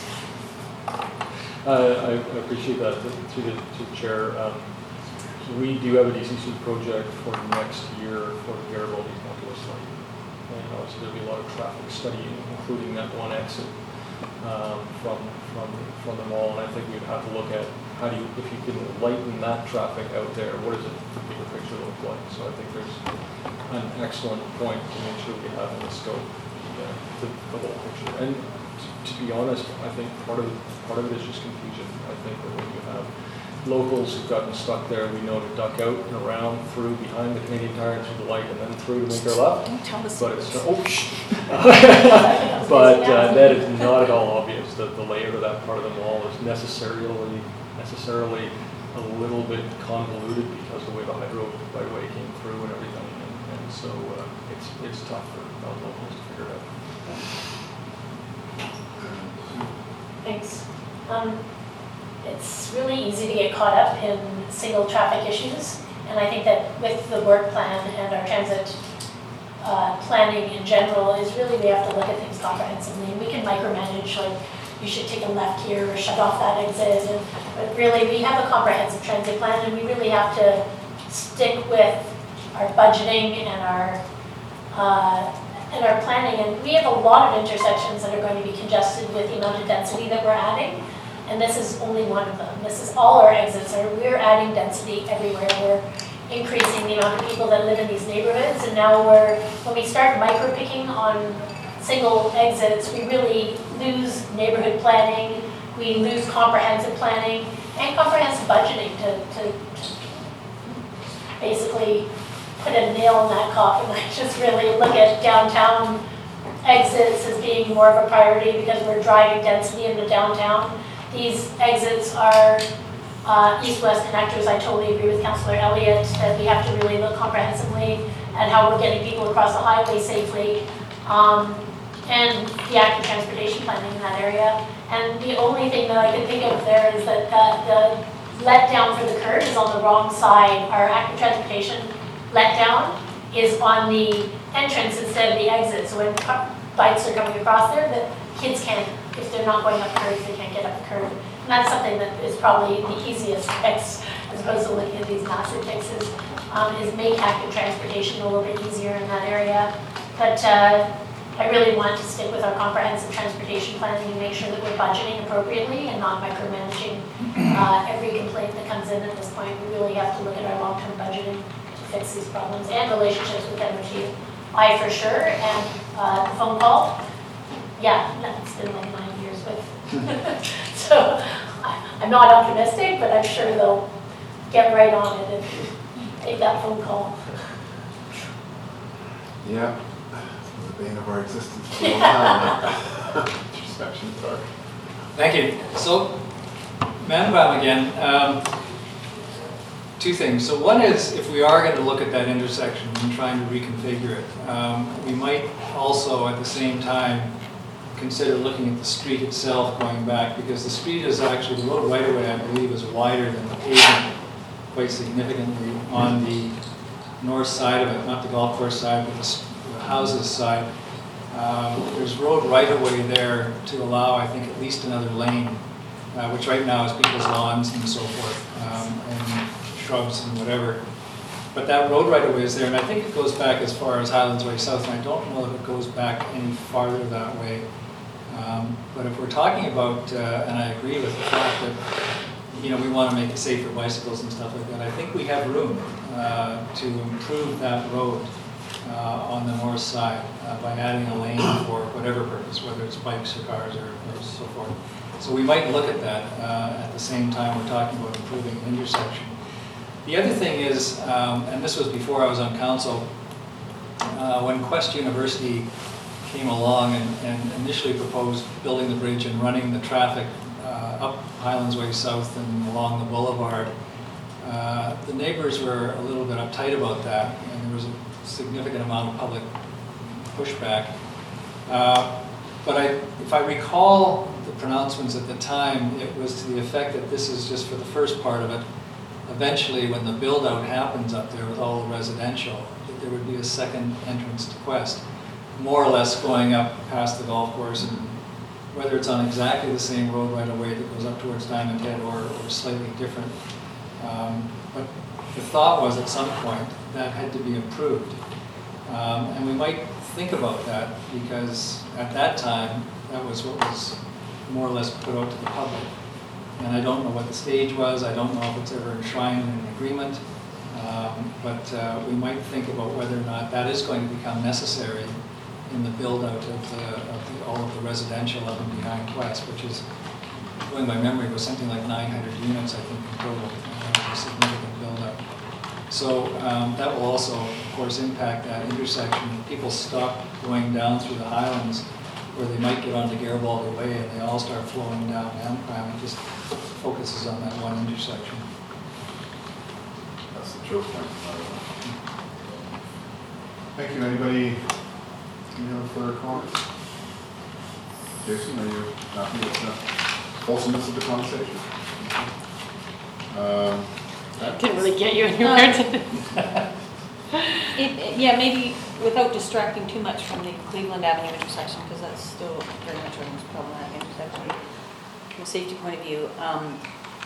Bringing this up, and if we can get some background information on the two-laning left-hand turn and where that was in terms of deliverables, with whom, because this often happens, that there was sort of deliverables promised and somehow not fulfilled and we forget about them, so we could just get a bit of a history on that, that'd be good. All right. Well, thank you very much, everybody. We will move on to the next item, which is the mayor's update, single-use plastics, City of Victoria, Supreme Court decision. Yeah, I just thought I'd bring this back to the committee because, as everyone knows, Victoria did win their court case on single-use plastics. We had a bit of a conversation as a response to some letters that we got on a council meeting. However, the court case hadn't come down then, so I thought it was worthwhile putting back on the agenda so we could maybe be just a little bit more clear about what our expectation is with this new information. Is to staff and the zero waste strategy. So just want to open up to the committee. Okay, I got Karen first and Doug.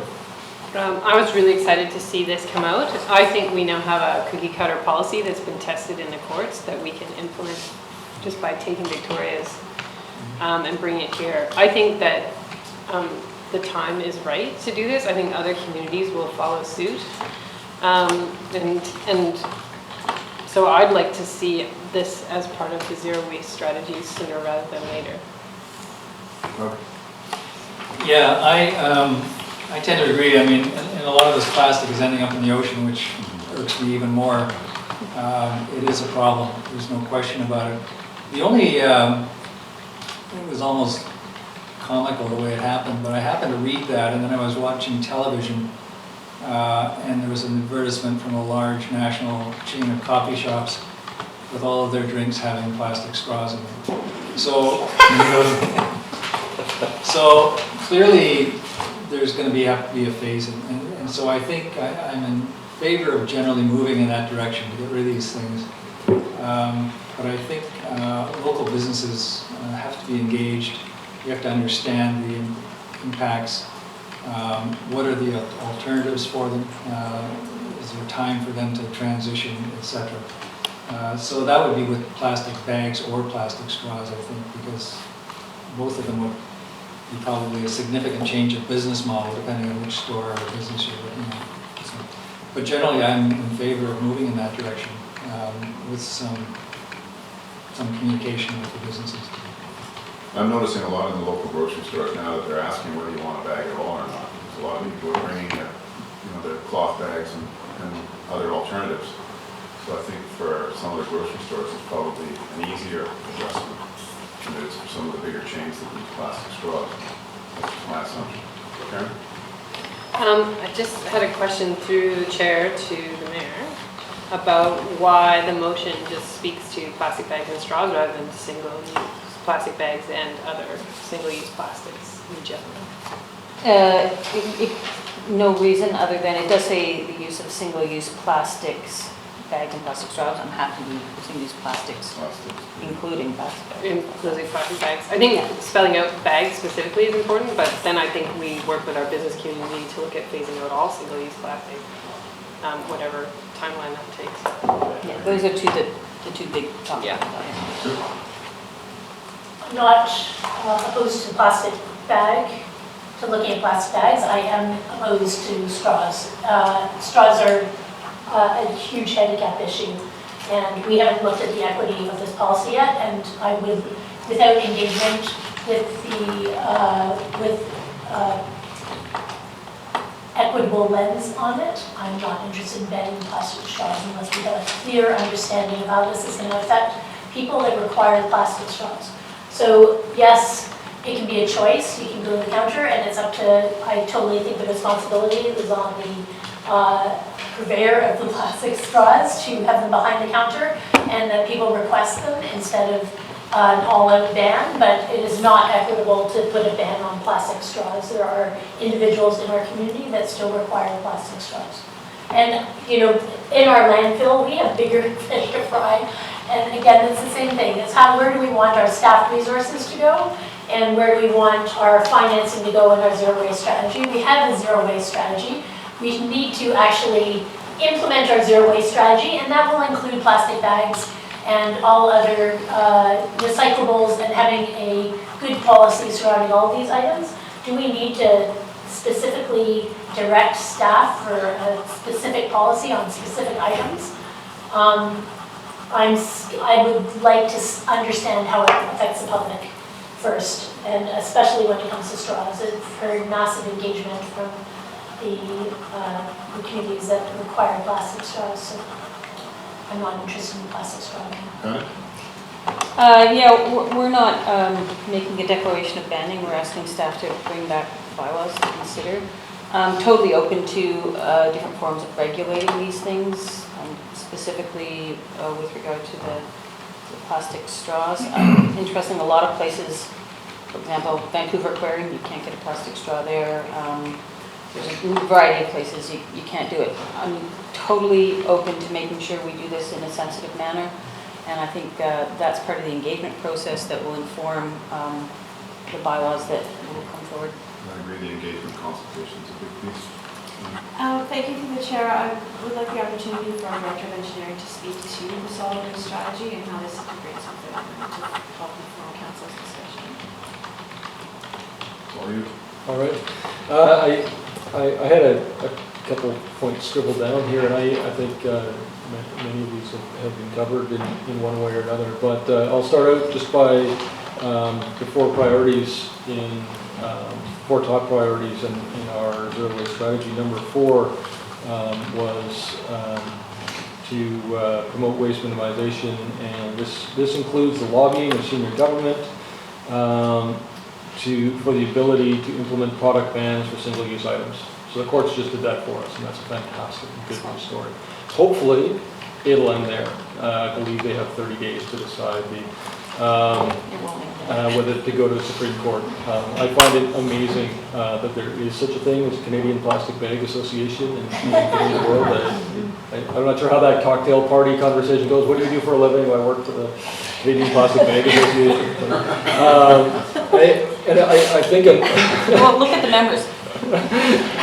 I think an important nuance just to bring to the table is that the way I understand the ruling is that municipalities have this right because of the impact on our operations and our infrastructure, including our landfill. And so we just need to make sure that as we craft bylaws around this in the conversation and in the consultation, we keep that lens on it so that it's not challenged. So the current work that we're doing, our priority items number 1 and 2 on the strategy, really concentrating on organics ban and organics and recycling and multifamily and ICI. That is very impactful work, and it's very challenging work. And I absolutely think we need to get down to this priority, and I think that this has become so much easier now with this court case and with the work that Vancouver is doing. So Victoria is very specific to plastic bags. I think that's a much easier conversation than some of the other single-use plastics and styrofoam that Vancouver is tackling. Victoria had like a 3-year public engagement. Vancouver had a 2-year public engagement, but their ban won't go in place for over a year from now. We don't need to do that level anymore because they're out in front. You know, R&D, rip off and duplicate. You know, I think we have a great opportunity. However, we do need to engage our local businesses and our local stakeholders and really make sure everybody's on board and we understand what this means for our town. And so I really appreciate that's really been the tone of the conversation. I think that's very important. But I think absolutely in the 2019 budget to bring forward a project that can really give the attention that this issue deserves without derailing our current important issues. Thank you. So you'll notice we have a new chair. This was actually not a coup d'etat. Peter asked me to take over. It's like a silent coup d'etat. Coincidentally, I was the next speaker anyway. So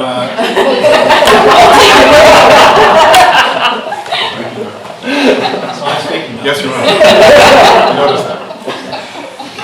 But it was just on the straw thing, and I'm not an expert in this, and I take the point about there are a lot of applications for straws that are very necessary for a variety of different things. But my understanding is that there is an alternative to plastic, and so that's part of, I think, the discussion, because I think they're a little bit more expensive, and I don't know about availability and whether they work in different business models and stuff. So I think that's part of the engagement. But I don't think we're talking about banning these things. I think we are looking for businesses to go to The alternatives. motion says ban. Well, the motion's wrong. So if we ban plastic, it's because we have decided that there is a reasonable alternative. I'll If we have explain. adopted it. Patty, Thank you. explanation? Yeah, my intention was to regulate, banning could be a part of that consideration, so that's why I put it in parentheses, but it really is about regulating. Okay. Anyone else? Linda? Sorry, it's not on the floor. Don't think so. We haven't moved on. No motion yet, no. In terms of this motion, can council clarify expectations on timing for staff? Because as Mr. Wickham indicated, a lot of work right now is going on with organics and recycling, family and industry commercial. So yeah, just expectations around when these bylaws will come back, given the engagement is fairly robust. Patty, you want to speak to that? I would like to understand, I think, as Chris said, a lot of the work's been done. I think there's a public engagement piece that needs to certainly get business and the community involved in the conversation. I think there's a bit of a catalyzing moment right now to affect change pretty quickly. So I don't necessarily think we should just put this off. I'd like to see how we can incorporate it into the work plan.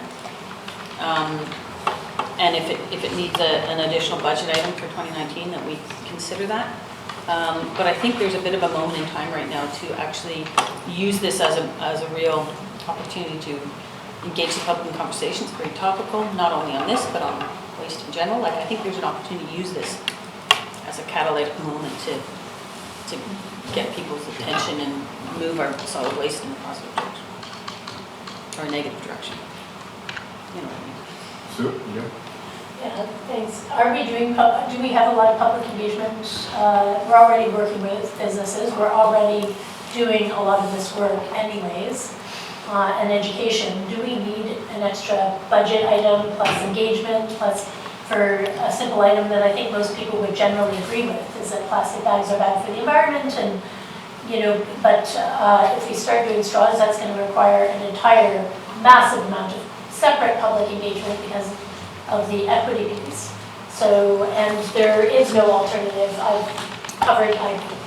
went out and asked because I thought the same thing. Why can't you use metal? That plastic is what has to be used because of its flexibility. And so anyhow, there's a great article that was written in the Chief. I would highly recommend that people read Jennifer Fetcher's article on that because it covers all the equity issues of banning plastic straws. So I don't like the language in this motion. I'm going to be voting against this. I don't want to see a strategy back. I think we already have, yeah, I'm not sure if we're putting that, but an extra budget item to do engagement that we're already doing is, I don't think is necessary. Sorry? Yeah, and Chris mentioned it. I mean, we are still in the appeal period, which is typically 30 days. And so this is the kind of thing that somebody might take a run at, one of the parties. It is kind of precedent setting, because I think what it says is that we have the jurisdiction. That was always the question. Whether we choose to exercise it in which areas is another discussion entirely, but it's not much sense going too far forward with this thing until we are certain we have the jurisdiction. So if this thing gets appealed, I think it'll kind of push the work plan out there a little bit, because the appeal alone could take another year to hear. So in the meantime, I think we just have to be careful about spending resources. Personally, I'm not looking for something next week. I think if staff want to kind of scope out what an engagement process might look like and come back to us with something around that, then we can figure out if budget's required or not. And business is going to have time to adapt regardless, so it's not going to happen tomorrow. I agree with that. Patty? Yeah, the intention of this is to get the conversation going, to get it into the staff's work plan. You can read into the minutiae of the motion. I'm happy to have it amended. I think the intention here is, and it's been said by Councillor Elliott and others, that single-use plastic bags are what was directly what Victoria and is the opportunity. I think there is a bigger conversation to be had with straws. And however, I think some regulation is probably a good idea. Totally open to where that conversation goes. The point here, and I'm totally open to other people making suggestions. I'm not married to this motion by any extent, other than to initiate the initiative with staff to start to put this into a zero waste strategy so that we come back with some decisions on this in the future and public involvement. Like, that's the intention behind the motion. Don't get bogged down in one word. I'm happy if ban gets taken out. I agree plastic straws are a more complicated conversation and perhaps not as evident in the public vernacular as plastic bags. Totally open to wordsmithing this motion. Jason and Karen? I'd rather see us just, let's get down to work and get it done. The momentum is clearly going in this direction. Businesses are already starting to switch over to alternatives. Major chains are doing it. And I think that, it will serve our business community well if we're prepared for those changes, and ahead of the curve on that. And I think we can make a very coherent argument that, when you look at, there's been a lot of talk around recycling systems and how contaminated recycling is a huge problem these days. And that's a direct cost to us. And things like plastic bags, styrofoam, all of these things, they contaminate our recycling stream, not to mention if they get out into the environment. So to me, I think it's a no-brainer, and I think it's gonna stand the test of time. Public momentum is too far down the road now, regardless of even what a court case says. I think the public conversation has changed fundamentally in the past couple of years. So I'm totally in favor of moving ahead and maybe some wordsmithing, but regulate. I think can still definitely have it in there with the idea of moving towards eliminating these kinds of single-use plastics. I agree. Karen? Yeah, I wanted to mention some of the things that that Jason just said, and I wonder if perhaps we just flip the motion, and that council directs staff to begin to engage the public and business community on the regulating the use of plastic bags and single-use plastics in the District of Squamish, in an effort to move towards elimination in our waste stream. That sounds like a great motion. Does that work? Sounds like the one. And I totally understand the equity arguments at play here, but in the same way that I can't bring my dog into a cafe, but someone with a support dog or a seeing eye dog can, I think there's a way in which businesses will accommodate those that need. And I know it's been mentioned that single-use plastics may still be at play in hospitals. All that sort of thing, I think, of course we're going to be sensitive to that. But I do believe there is real momentum in this direction, and the more pictures people see about these islands of garbage and plastic floating in the ocean. So you move that off? I move it. So its time has come. Did you want to speak to that? Okay. Sure. Yeah, there's no question. I have no question about any of that. I have no question that the conversation's moving in plastic bags. I also just wonder about just putting these motions when we already have strategy to do exactly that. Where we are already moving towards that. If we need extra motions and extra work on staff, then we're already engaging the business community. We're already doing all that. All these extra motions go into our work plan and end up costing the district money because we have to separate out everything. I don't mind the motion as it reads, like that we're engaging the business community that we're doing already. I'm wondering maybe staff can speak to this. Is there something that, can we just add plastic bags? Do we need a separate motion to add plastic bags and single-use plastics to what we're already doing, or is that already going on? in our waste strategy, or does it need to be, if it needs to be articulated like that, in a separate work plan, in a separate motion, in a separate engagement, I'd be willing to look at that, but I want to understand why we need to do this as a separate thing, except for, I'm not even sure why we do it if it's already been done. Chris? Through the chair, I think it's a good question, and I think in general I am really in favor of passing the plan and working with the plan and not trying to monkey with it in the middle. I think though in this particular case, because of the court case and because in our priority 4 it was just lobbying government, because the court case hadn't happened yet, so, or hadn't been completed yet. I think it would be useful to get a specific direction to move in this direction. I think generalizing it to have a strategy around single-use plastics, because I think it will be different from bags to polystyrene containers, which may or may not be considered a plastic, to straws, I think is excellent. My only caution is just in terms of managing expectations. I really don't want to derail the organics and recycling that are currently going straight from our institutes and institutions and commercial directly into our landfill. I don't want to derail that. I want to make sure that we do this in a timely manner. But I don't want to lose momentum either. And I think the best reasonably we're going to be able to do is to start looking at this in the fall. And be able to hit it running with enough budget. We do engage businesses in general, but this is a very specific conversation with very specific types of businesses and grander than our usual engagement. So I think we would need a budget. And you walk that fence well down the middle of both sides of the argument, but to the point, are you in favor then? Of this? I don't know if it's my place to be in I'm favor not of throwing motion. shit, but are you in favor of what we're addressing here? That motion, as long as the expectations around timing and in the 2019, we can actually absolutely work with. I was not trying to throw you into the Oh, I was just gonna say, I was waiting for you to call the question. Oh, and I will call the question.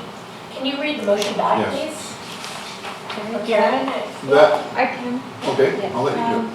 The council directs staff to begin to engage the business community and prepare bylaws that regulate Public and business community. public and business community and prepare bylaws that regulate the use of single-use plastics, including bags and plastic straws in the District of Squamish in an effort to avoid elimination. Eliminate. In an effort to eliminate These products from our waste stream.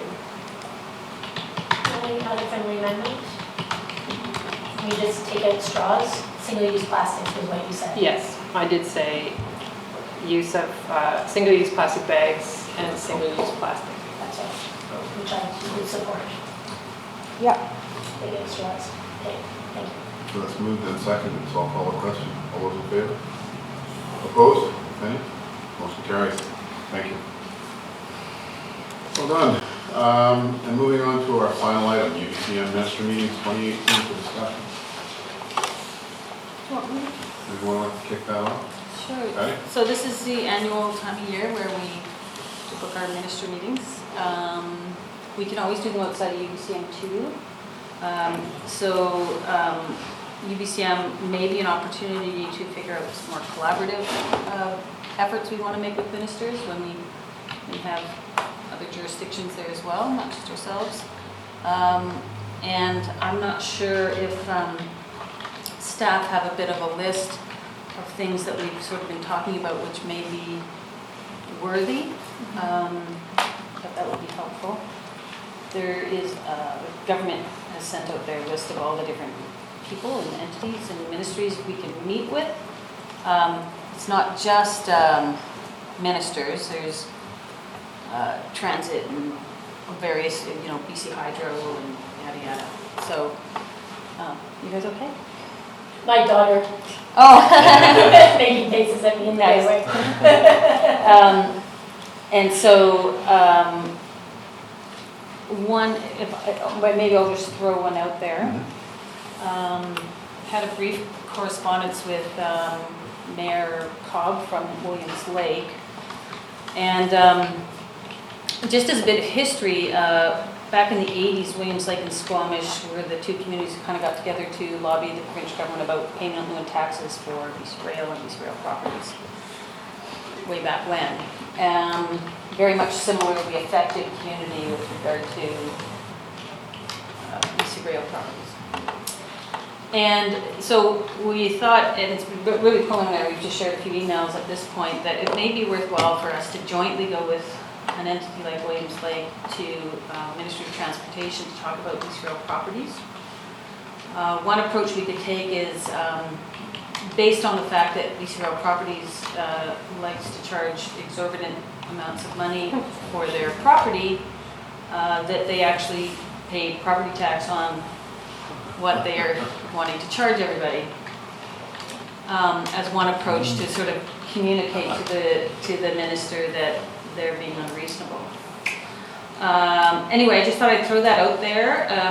Kind of a good opportunity at UBCM to part. I haven't even talked to Linda about this one, so I'm just like, what? To talk with other local governments that may have some shared to go in there together in a more collaborative mode. So that's just one thought I had that may be of more provincial-wide interest.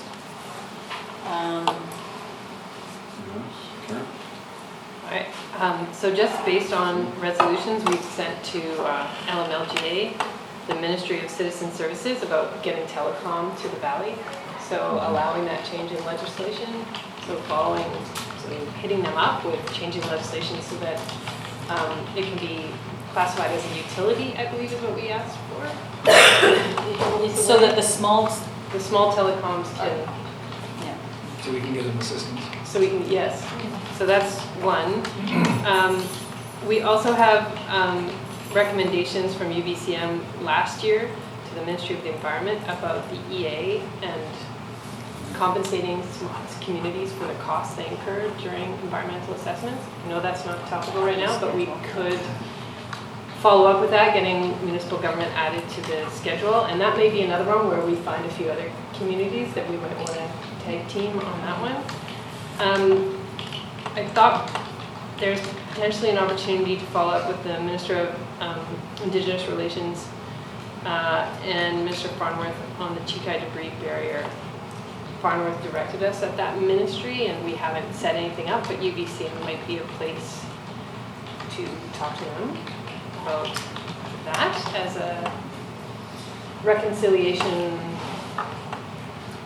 effort. So I don't know, but if we want to do that, that's certainly, Mr. Farnworth thought we should talk to them.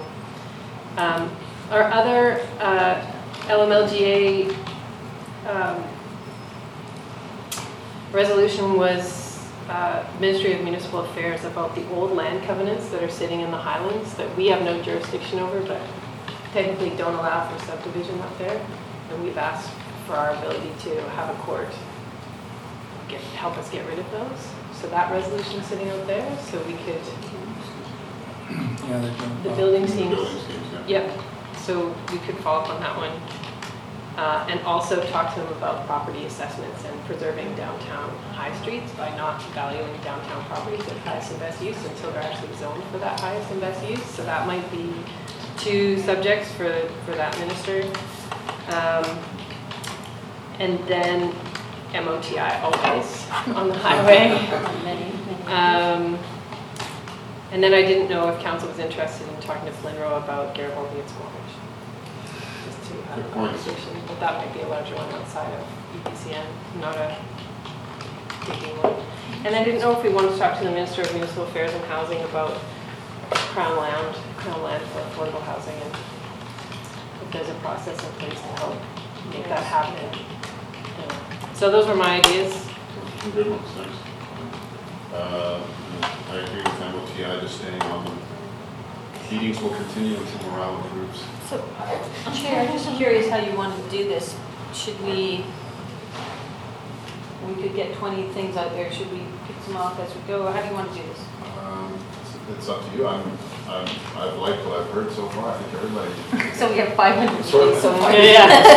Hey, we only ever get one or two. Unless somebody feels there's something, how if we just go with, unless there's something that we don't feel is valid or. I have Sue up next and then Doug. Thanks. I would really like to meet with Minister of Health regarding the access to sane nurses in my communities. That letter that was sent is unacceptable to not just our community, but all the smaller communities on rape kits, and to say that they can't train sane nurses, which is very inexpensive and short course, and maybe we need to look at, for our community, we only have 9 to 4 nursing. It's where we continue to have women that are, I'm not sure what the statistics are, and hopefully our RCMP position will help that, but to be told that there is no training available for sane nurses, that there's not the appropriate amount of education available, that you have to have the expertise, and they don't currently have the expertise to be able to manage that. Can I ask a question through you, Chair? How much is it per nurse, the training? The training can be done it's like $35, and it's very, but it has to be done through, I got $35. Yeah, that's what that was a while ago when I was looking into the cost, but it's a few day course. But my point is that the training for nurses should include sane nurse training. So when they're getting an education, it needs to be included in their comprehensive education. It can't be a separate course that all nurses should be trained in sane.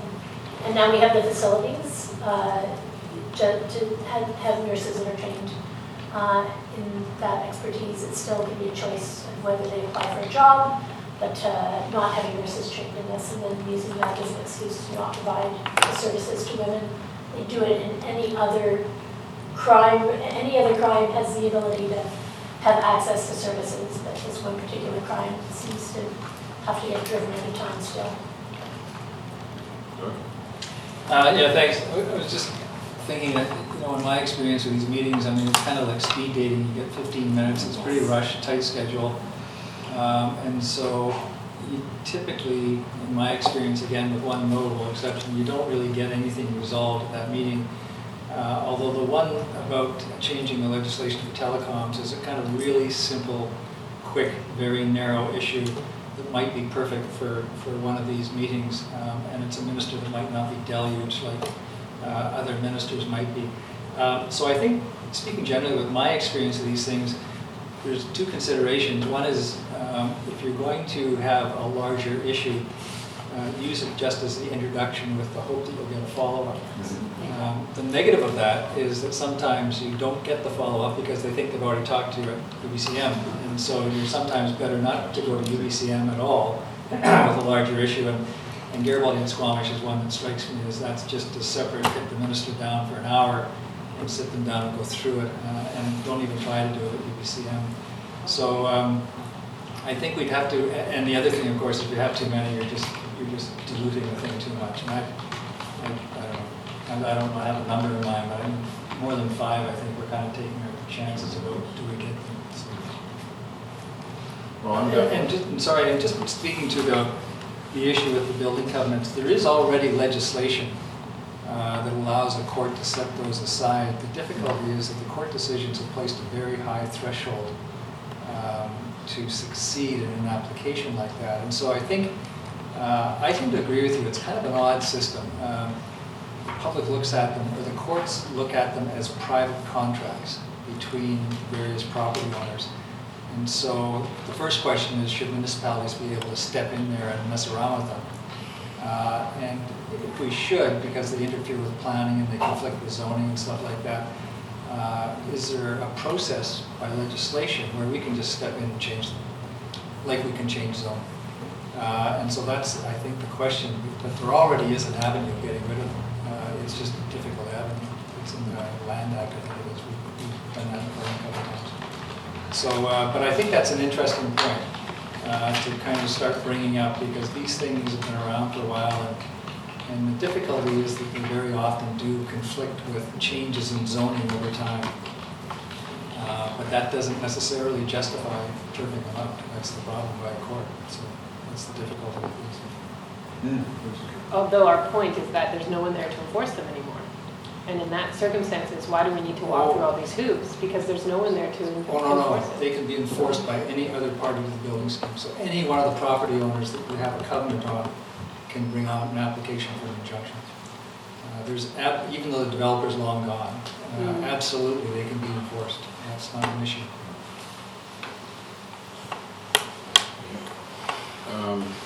Well, for me, just to touch on a couple of them, I like, well, obviously the MLTI piece is always a must. I think we just got to keep hammering on them. Whatever that brings, hopefully something one day. I like Karen's idea about the Indigenous relations piece on the fan, just to sort of cast maybe a different light on it. And Patty's about the BC Rail and working with Williams Lake and kind of coming together as a united front with somebody else who has similar problems that we do. That's just my 2 cents worth. Doug? Yeah, just on the Chica fan issue, keeping in mind that we have a public hearing tonight, so theoretically we can't get any new information after the public hearing unless we're through the zoning process by the time that comes up. But I think there'd be a complication there if we had the minister telling us something sort of between this public hearing and adoption.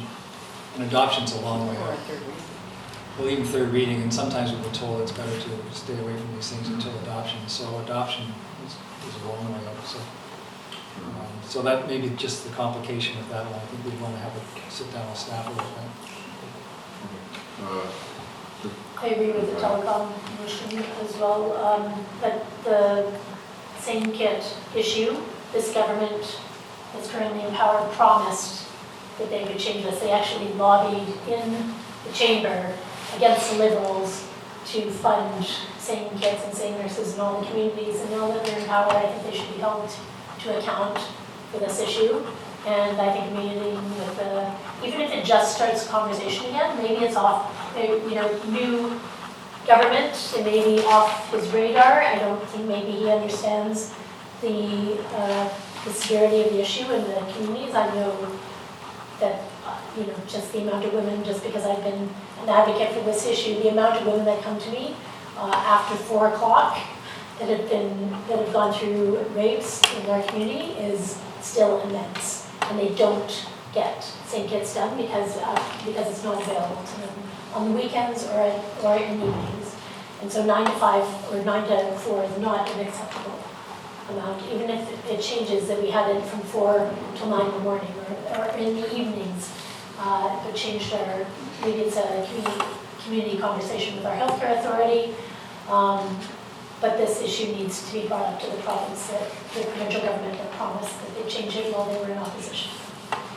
So I think that gives us a little bit of leverage for the issue. And I think just even if it's a 15-minute meeting, all of those things are, every bit of time spent on that issue is valuable to our community members. Anyone else? Right?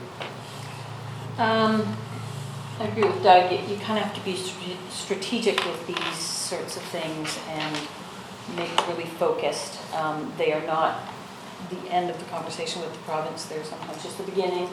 And you don't want to do too many requests because you'll get your 8th and 9th priority and not your 1st or 2nd or 3rd priority. So I think we do need to sort of condense it down to 3 or 4 different things that are very specific.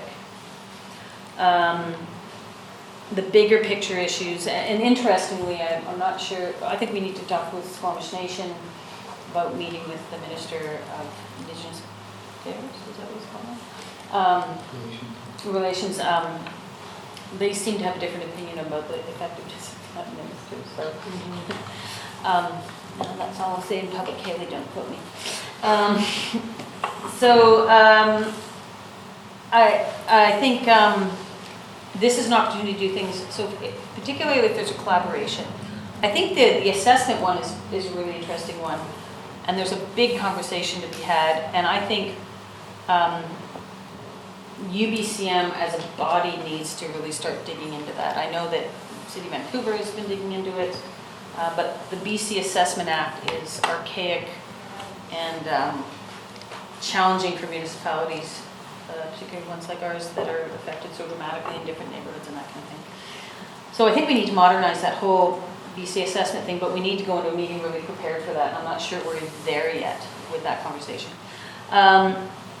One thing that I thought would be a good, very specific thing to ask, and we've done this with Minister Coleman in the past, and it is good that they now have the 3 zones with regard to the senior subsidy for housing. I always forget the name of it. Safer. And we're in zone 2, not zone 1. So we're not in zone 3, which is good, but our comparable communities are all in zone 1. And so I think there's a specific direct ask. And Laura Modry's done a bunch of research on some stuff that I think will help. So I think that might be a really good one to go directly and say, here's the evidence, we need to be in zone 1, the subsidy. And I think we have lots more information, and we go in. Last time we did this with Minister Coleman, he basically said, well, your rates are lower. Well, they only account for 3 purpose-built rental buildings in town, which 2 of them are 40, 50 years old and not reflective of the market out there for rentals. So we need to communicate that clearly. So that might be a really good, easy ask.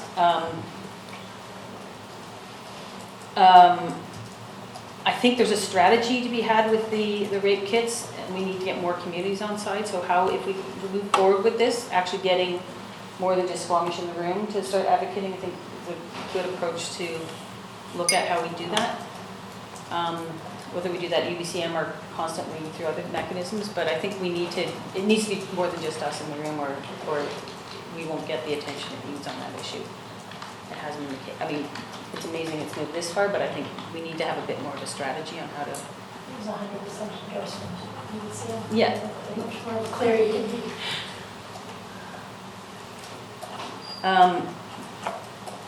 There was a lot of motions that have 100% endorsement. I think if we go into the room with, even if it's people from Whistler and Pemberton, some other communities, I think that will be more effective. I'd like to explore the idea more with Mayor Cobb from Williams Lake to see if there's an opportunity to have a conversation about BC rail properties. I think that one might be useful. It might be around the opportunity to sort of jointly go into something with an entity like Williams Lake. And there was another one. I think the assessment one, I think Karen was talking about the environmental assessment becoming a schedule. I think it'd be good to have conversations with other municipalities. I'm not sure we're at the point where we're ready to have that bigger conversation with the province, and getting other municipalities that have gone through this to sort of be supportive of this initiative, I think is maybe a strategy we need to take before we actually get the meeting. We may not be there yet. But I would suggest we minimize it to maybe 3 or 4 asks maximum. Just on the BC Rail one, and I think these are more effective if we can go in with 1 or 2 other municipalities. So if we had a joint meeting with Williams Lake, if they were prepared to do that, and maybe there's 1 or 2 other communities along the old rail line that would also be prepared to participate, and that would be, I think, relatively simple to sort out in a couple of phone calls, and Mayor Cobb might have already approached others. He's taking the initiative on this, so you're taking. Okay, but in any event, I tend to agree with you. It would be nice to have a chat, and it would be, I think, just a more powerful chat if we had 3 or 4 municipalities with us. And just to clarify, if I may, Chair, it was actually a conversation with the Chamber I had last week that sort of stimulated this idea of jointly going in with entities like Williams Lake.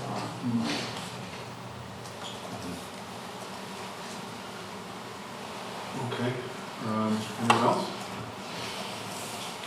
And were we wanting to lay out those any particular items right now, or just? So the legislative change on telcos, BC Rail with other properties and other communities, we'll continue to explore that one.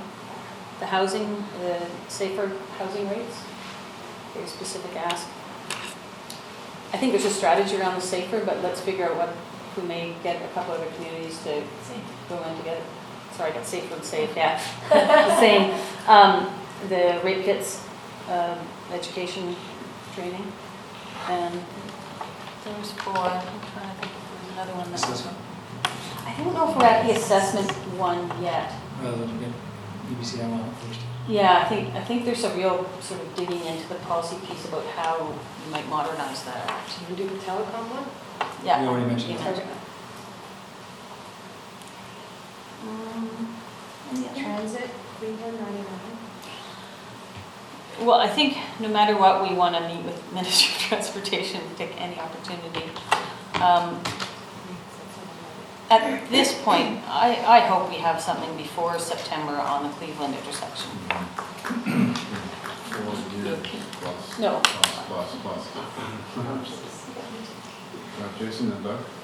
I'm wondering, like, do we want to do any lobbying on active transportation infrastructure? Because I noticed that our neighbors over in Gibson's actually got a pretty sizable grant very recently to upgrade some cycling stuff or whatever.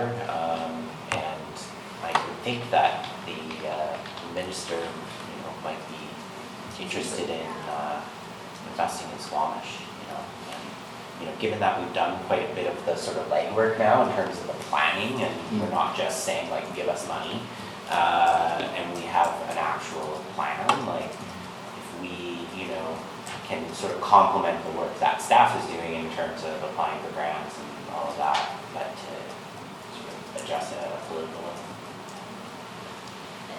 And I'm not sure where Gibson's got, what pocket of money they got their funding from, because it depends, but for example, a lot of our funding, infrastructure funding has gone into dikes, so $4 million is going into dikes, so. I think it was a very specific bike. Active transportation, Bike- yeah, so bike I think, PC, yeah, something or other, yeah, under the province, yeah. yeah, because, yeah, we haven't tapped into the active transportation funding too much. So it'd be a good place to, but they might have used gas tax, in which case we've focused that on other areas. Doug? Yeah, the other one I didn't want to lose, but I don't think it's UBCM, is Flynn Rotary Gas. And maybe we can just kind of file that away. I think that you might want as a council to have a discussion around that first to make sure we're all on the same page and what position we would like to take in that, because there's a whole bunch of different positions. And so frankly, I'm not sure at this instant what the ask might be. I think that's something that's absolutely worthwhile, but that's a bigger discussion. And that's not just Glen Roads, municipal. There's a couple of ministers involved in that, yeah, exactly. And thanks. Sue? Anyone else? No? Anyone else? So we have 5 of them? Can you read them out again? We have the safer housing, the BC Rail in lieu of taxes, telcos, rape kits, and MOTI. And there's 20 things under that. And then you get It's in there. I know, but the minister hasn't available at UBCM for 3 years. Doug? What would we be asking MOTI for? I mean, I get the, we're after, yeah, that's and maybe that's the problem, because you won't get it in 15 minutes. And so, I mean, we've got a couple of ongoing discussions with them. One is Cleveland in 99, obviously, and now, based on earlier discussions, perhaps something farther north on the highway. Is that the forum we would want to talk to them about, just to reinforce things we're already saying to them, or is there some other issue? I think we meet with them separately on, and have a bucket list that we. Real shop, Yeah. focus shopping list, Yeah. yeah. I'm sort of, given the sort of the speed dating nature of UBCM, I'm not sure that we'd accomplish anything with MOTI at that point. The only one with MOTI we might do is in conjunction with Lions Bay and an entity on the island, go in and talk about average speed over distance. Oh, that's So a good- I'm yeah. open to, Miraber and I are having a little chat, and they likely make that request through them. Yeah, we can go Join with in that. that. And that's a narrow issue, that's my point. Yeah. That's Very specific. The other ones are going to take much more It's a, dialogue. we could spend a couple of days with that. We've spent a And it's couple of years so multi-layered far. staff. So that would pull MOTI's conversation. just Possibly the Lions Bay. Specifically the Lions Bay and speed over distance. Okay, that's still 5. Anyone else? Linda? Through the chair, in years past, council has requested meetings with the opposition, Or the opposition's requested to the council. Yeah. other ways, or do you want staff to prepare anything or request? I don't know. Any comments? In the past, it's been more that, they haven't, if they send us a letter asking, then we'll respond to that. I think that's how we've done it in the past, Sure. unless there's something we want to be proactive about. Sure. So one thing to consider is the 3 green MLAs who support this government, and there may be some key issues there that we want them to be aware of. So as these briefing notes get developed, we need to think about that. Something to put on the note list. Yeah, Consider it. it may be worthwhile setting up a meeting with the 3 green MLAs, to talk about the region and Squamish in particular with them, to make sure they're aware of a variety of different things. And that's often how the opposition meetings have been in the past is, I know, Selena, who was the municipal affairs opposition critic, we just sit down with municipalities for like an hour, half an hour, and talk about a litany of issues. So maybe it's worthwhile setting up a meeting with the Greens to bring them up to date on a number of Squamish-specific issues. Jason? So I just have a little bit more information on that Gibson's thing, but I just wanted to mention it is under just entirely a provincial program called Bike BC, and they've recently made the eligibility criteria more flexible to better support rural communities. So I think Squamish would probably be considered as a rural community by the bureaucrats, right? And so they got $330,000. And it also, when you look at the program website, it's not just about bike lanes, but there are other kinds of road improvements and other things that are for that. So I think it'd be great if we could Tap into that. think. Awesome, thanks, Jason. Anything else? So, are we making a decision on that, or? Well, when is the deadline again? July 27th for online requests. So maybe what we'll do is we'll do little, and bring it back at a future meeting for council to sort of say yes, yes, yes, no. Is that right? Some of the The deadlines. minister meetings, are July 13th deadline. So Okay. staff is 27th. But ministers, thanks. Next week. That's what I wanted to say. Okay, thank you. All right, so we'll come back to council with that list and some comments and hash it out a bit more. And just see if anything new arises that we might want to include. Well, maybe should we just say staff, go ahead and try to book all 5? Yeah, I think we're there. Okay. Yeah, through the chair, the information we have is which minister and which topic, and the online request is a very small summary, and then the more detailed briefs, staff will work on and provide to council. Sure. Well, there's 2 that we've mentioned that would require coordination potentially with other municipalities, and we might want to, yeah, exactly, have a discussion. The BC Rail one and the highway speed one. Yeah. But apart from that, I mean, a week from now is the July 3rd meeting. After that, we're almost out of the time, so we really have to kind of nail it down pretty quickly. I think, the 3 that aren't sort of more collaborative, just do, and then we'll continue discussions with Williams Lake and Lions Bay and others. And we'll put more of a joint request. Okay. I believe that covers our agenda. It does. There's no status of recommendations to council. Any referrals from? No. Any roundtable discussion? Anybody want to throw anything out there before we close? Seeing no hands, I will move on and look for a motion to terminate. Moved by Doug, seconded by Patty. All in favor? Motion carries. Thank you very much, everyone. We have 18 minutes until the next meeting. Yes.